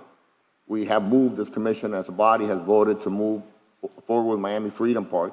We do have a lot of space available there, and we can have a lot of conversation as we move forward and develop the SAP and all the other votes that will take place here about doing things that are maybe a more comprehensive, and I hate to use the word a master plan, because that's a very Ken Russell kind of word. So it's not really a Democrat kind of word, but it's sort of like a more comprehensive approach to our police station, which would open up our tax rolls in downtown Miami, very valuable land it's worth hundreds of millions of dollars right now. We open it up to the tax rolls. I think at least $150 million, and not more, in that entire area. Have those kind of conversations with this developer, in particular this group that's developing Melrose Park, are important, I think, because we can find a comprehensive solution to some of these problems that we face moving forward. So maybe that's something you want to explore. We could. Yeah, I'm going to vote for this because I think it's a good idea. I think it's a great location for our city administration building. I think Commissioner Carollo mentioned the transportation corridors, the expressways that are there, the spaces there. It makes sense. I agree with the traffic study component. That's coming anyway. The traffic study has to come moving forward in all the conversations we're going to have anyway. I don't think there's a major traffic impact. I think the times are different. But, well, the traffic study will tell us all that. Independent of Miami, whether you support or oppose Miami Freedom Park, I think the idea that you can solve some serious city of Miami problems with one fell swoop is a good idea. And I would throw the police station in there, I would throw a city administration building in there, and other things that you think. We may even have to discuss what we're going to do with the GSA property, right? So as we move forward with the 20th Street project, we have to relocate the solid waste department, right? And maybe that's a place they can go to. So those sort of conversations are things that I think a more comprehensive approach may make more sense for this body as we make more intelligent decisions moving forward. So I would like for you to have those conversations. I won't do it as an amendment now. It'll just be sort of a conversation we're having publicly. We're happy to explore it and we'll report. Yeah, just have the conversation with them. And if they could throw in a couple $1 million to help us build it, that'd be a good thing too, right, Iris? That wouldn't be a bad thing, right? And we'll come back and tell our citizens that we saved them a couple $1 million along the way, right? So I Okay, believe, thank you. Mr. City Clerk, did we have a motion, no motion for this? May I have a motion? I'm going to move the item. I'll Do I have second a it. second? All in favor? Aye. Aye. No? Aye. Aye. Motion carries 4-1. At this time, because I have all of my colleagues here, can we please take the Magic Mike presentation and then we do the Omni CRA? Please, for Magic Mike, you have the floor. What presentation is this? Magic Mike, they want to discuss a potential project for the Marine Stadium. Okay, Magic. Magic Mike, he's going to explain. It's like a Cirque du Soleil type of event. Thank you, Are they going to Madam. pay for the stadium All of that. renovation too? They're going to tell you that. Thank you, Madam You got my Chair. attention if they're going to pay for it. And good afternoon, Commissioners. We really appreciate the time that you're giving us. I do have a quick handout, which I can give to the clerk, and they can pass it to you later. So thank you for your time, for giving us this time today. Miami being the dynamic, world-class city that it is, it constantly attracts world-class events and projects consistently and constantly. Today we're here to provide you with an event that is a global sensation and attraction entitled Magic Mike Live in the Magic City.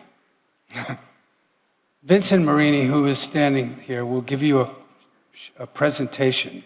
But before he does that, I'd like you to know his team spent months evaluating sites in South Florida and concluded that the best site for this event and show would be the Marine Stadium, using a partial part of the parking lot. This would not take place on the water or in the stadium itself. We have met with the Virginia Key Advisory Board, personnel from the city, finance, and events, and there will be many benefits that would accrue to not only the Miami Marina Stadium, but also the city of Miami and its residents and the community. So with that, I take good pleasure and welcome and invite Vincent to speak. Thank you so much, and thank you for having me today. I know you have a lot of big issues to solve, so I'll be as brief as I can.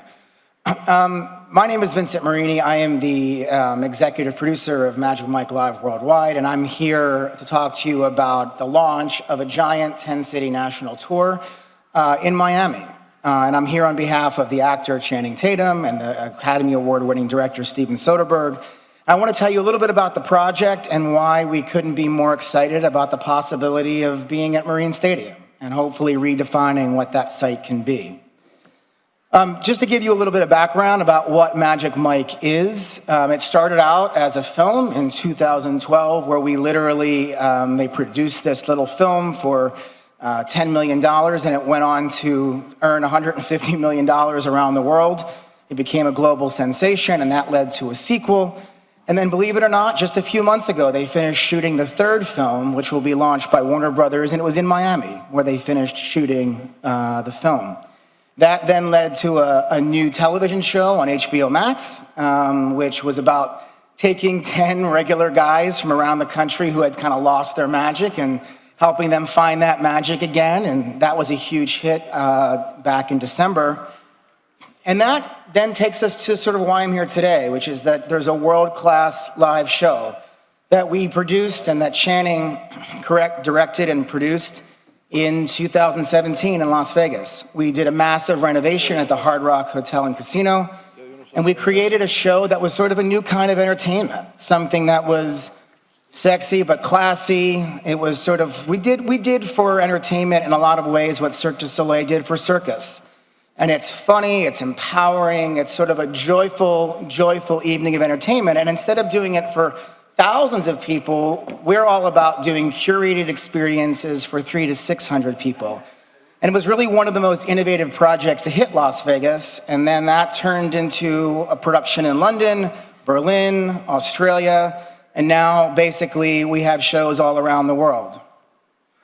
So now where we are is we're looking at the possibility of opening our 10-city national tour in Miami. We did a study over the past 2 years about where we want to start, and we just found that Miami aligns perfectly with the excitement and the quality of the production. And as we started looking at where we could be, we decided to construct a venue that is sort of unlike any other in the world, and I'm going to just show you what that looks like in a second. Just some quick numbers. Magic Mike Live, $300 million of box office around the world, the HBO series, and we sell millions of tickets every year in those major cities around the world with over 80 million of gross revenue. And we're a social media juggernaut, 400 million views. So it's one of those things that I think draws a lot of attention between Hollywood, Broadway, and everything in between.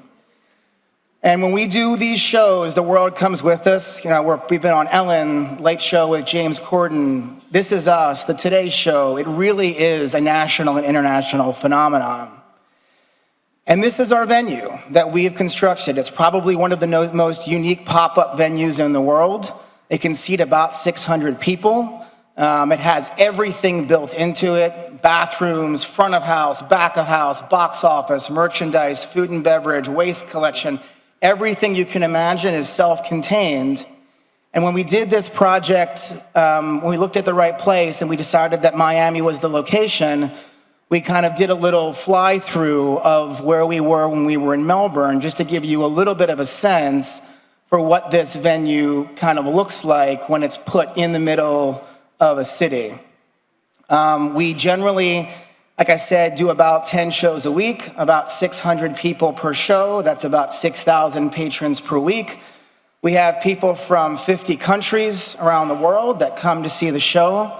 And it's probably one of the most visually spectacular shows that's touring in the United States right now and around the world. So as you can see, it's a very unique and high-end environment, and something that I think both the local population in Miami and tourists will absolutely love. So now some of the things that I think you're going to be the most interested in. We're going to be partnering with a lot of local businesses for pop-up restaurants and sort of unique VIP experiences. And then we have some pretty compelling numbers to share with you. As I mentioned, Miami would be the premier city. We would also be looking to bring the film premiere here, so that would be a huge international event that we would partner with Warner Brothers on. As I mentioned, the last film was just shot here, and there's a huge connection between the film and the live show.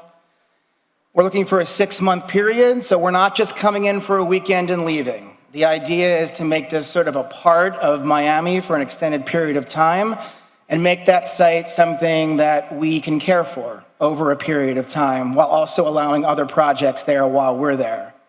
We're expecting about 150,000 patrons. Based on our other cities, that should be about 40,000 hotel room nights over the course of the run, and about 30,000 restaurant reservations.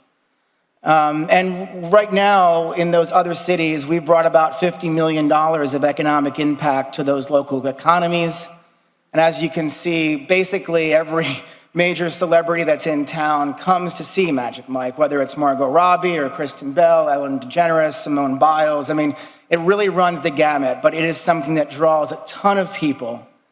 And we're also going to be able to hire about 100 people locally that will be working on the project in great, high-paying jobs for that 6-month period. So, ideally, the goal here is to sort of create a new vision for what that site can be.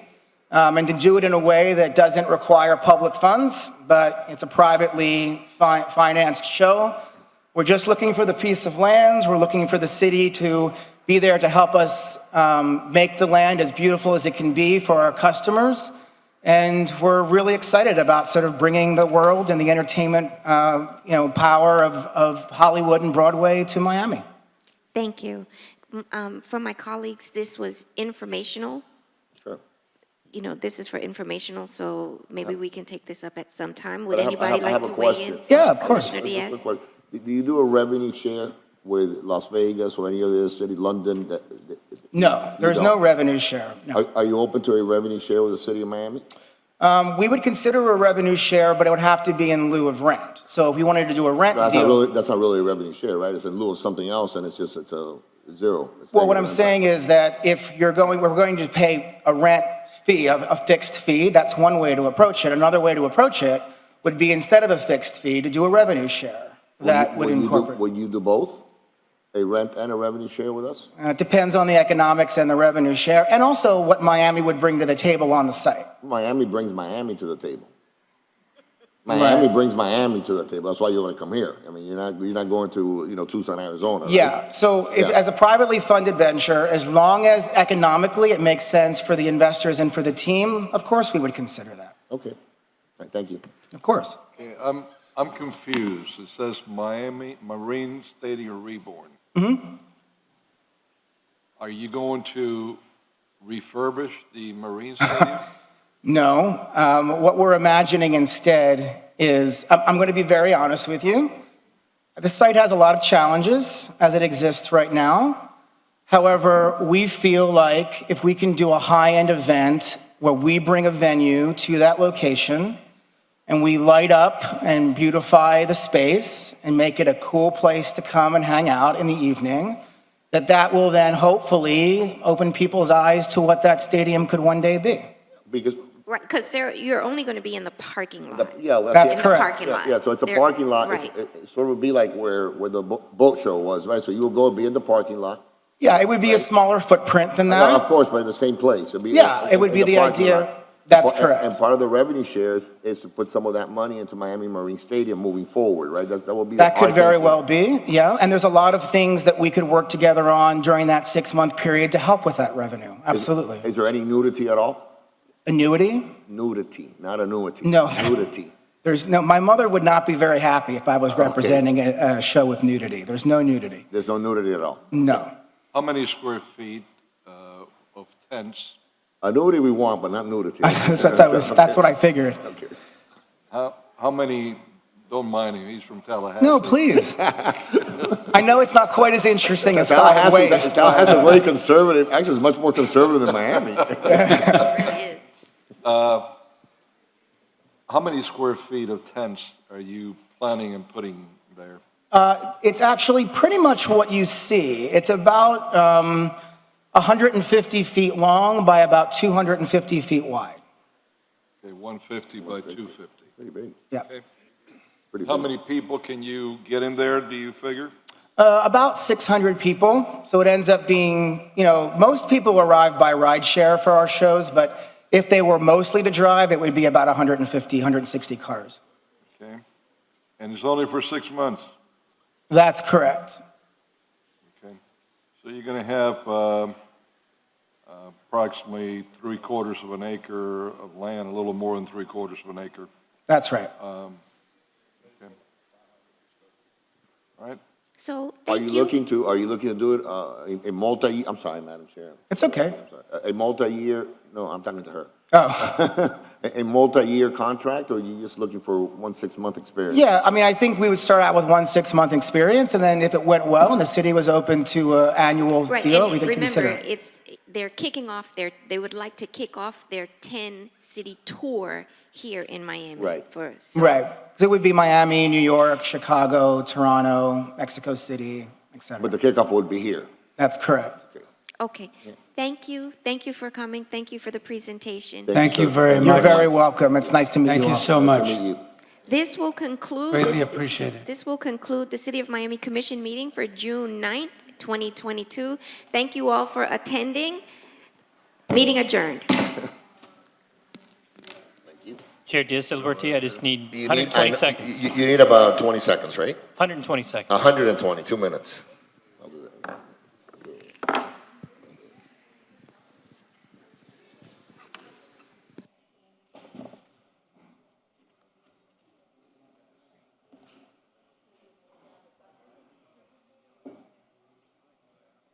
Chair Diaz-Silverti, good to go. Oh, that's fast. That's faster than 120. We're waiting for Bert to settle in. Good afternoon, everyone. I'm calling to order the June 9th, 2022 Omni CRA meeting. Mr. Executive Director, good morning, good afternoon now. Good afternoon, Chair and board members, commissioners. We're here to have your consideration for 3 items. Talk to your staff or individually. If there's any questions, project representatives are here to answer specific questions. First item, Omni CRA resolution of Broward of the Board of Commissioners of the Omni Redevelopment District Community Redevelopment Agency with attachments authorizing the CRA to rebate KP 1900 Biscayne JV LLC, a Delaware limited liability company generated only from the development, tax increment finance, revenues generated only from the development by the developer of the project in an amount not to exceed 95% of the TIF collected from the project annually. Payment being upon substantial completion of the project, receiving a certificate of occupancy or temporary certificate of occupancy, subject to the rents for not less than 10% of the project's dwelling units being restricted until 2030 or until 2047 if the life of the CRA is extended to 2047. At rent serving households, earnings not less than 60% of area median income, AMI, and not more than 100% of the AMI, further authorizing the executive director to negotiate and execute any and all documents necessary for said purpose, all in the form acceptable to general counsel. That was the last one? Number 3? That's the first one. I know. So read all 3. Okay. And then we're going to open up public comment, okay? Very well, Chairman. Number 2, a resolution of the Board of Commissioners of the Omni Redevelopment District Community Redevelopment Agency, CRA, authorizing the CRA to rebate to KP 2000 Biscayne JV LLC, a Delaware limited liability company developer, the tax increment finance, TIF, revenues generated only from the development by the developer of the project in an amount not to exceed 95% of the TIF collected from the project annually. Payment being upon substantial completion of the project, receiving a certificate of occupancy or temporary certificate of occupancy, subject to the rents for not less than 10% of the project's dwelling units being restricted until 2030, or until 2047 if the life of the CRA is extended to 2047. At rent serving income, AMI, and not more than 100% of AMI, further authorizing the executive director to negotiate and execute any and all documents necessary for said purpose, all in the form acceptable to general counsel. Number 3. Number 3, a CRA resolution of the Board of Commissioners of the Omni Redevelopment District Community Redevelopment Agency, issuing a grant from 2021-2022 Omni CRA budget in an amount not to exceed $30,000 to Florida Film House International, Inc., to underwrite costs associated with their First Take Youth Film After-School program at the Dorsey Library, authorizing the executive director to negotiate and execute any and all documents necessary to effectuate the program, all in the form acceptable to the general counsel. Those are the 3, members, those are the 3 items that we have before us. We're going to open up public comment. Is there any public comment for any of the, for resolution 1, 2, or 3? Any public comment? Seeing none, public comment is now closed. Sir, Mr. Chairman, I was brought to my attention. Item number 3, when we have a grant greater than $25,000, we have to advertise and we have to have a 4/5 vote.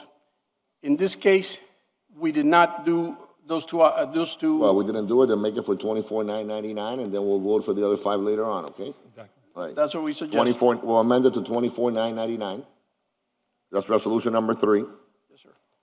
As amended. Public comment is now closed. Are there any comments among the board members? Yes, Commissioner Carollo, you're recognized, sir. Vice Chairman Carollo.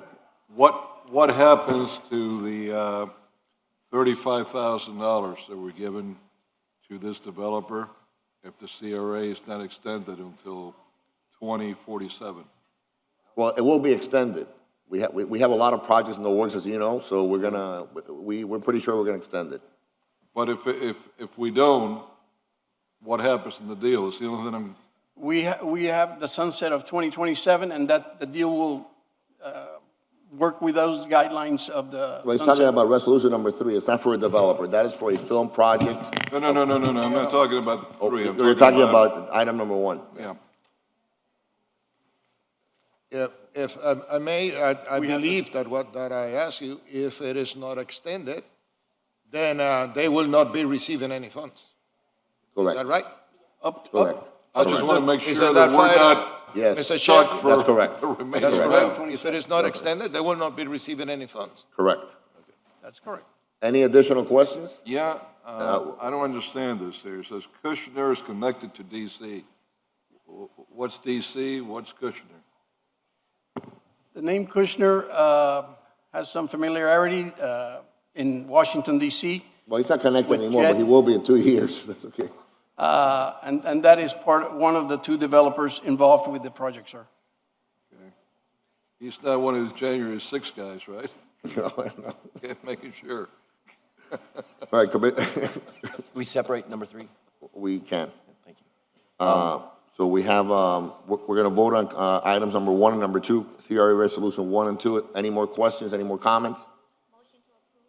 Moved by Chairwoman King. Second. Thank you, Commissioner Carollo. All those in favor say aye. Aye. Aye. It passes 4-1. It passes 4-1. Now we're going to take up CR Resolution number 3. Commissioner Russell, you're recognized. Thank you. No, my comments were actually on 1 and 2. I just felt that the number of units being proffered is too low, and that the grant and TIF is offering too high. The last time we gave that much money, we got 100% units in affordable. So that's just the explanation for my no vote. Okay, but number 1, I inherited this from you. So it was your deal to begin with. But that's a different conversation. We're going to have that conversation some other day. It's already passed 4-1. Item number 3, Second. moved by Chairwoman King, seconded by Vice Chair Carollo. Any objection, any comments? All those in favor say aye. Aye. Aye. Passes 5-0. As amended. 5-0 passes. Any further comments? Omni CRA meeting is now adjourned. Thank you. Thank you. Well done, everybody. Thank you, Board. I like your...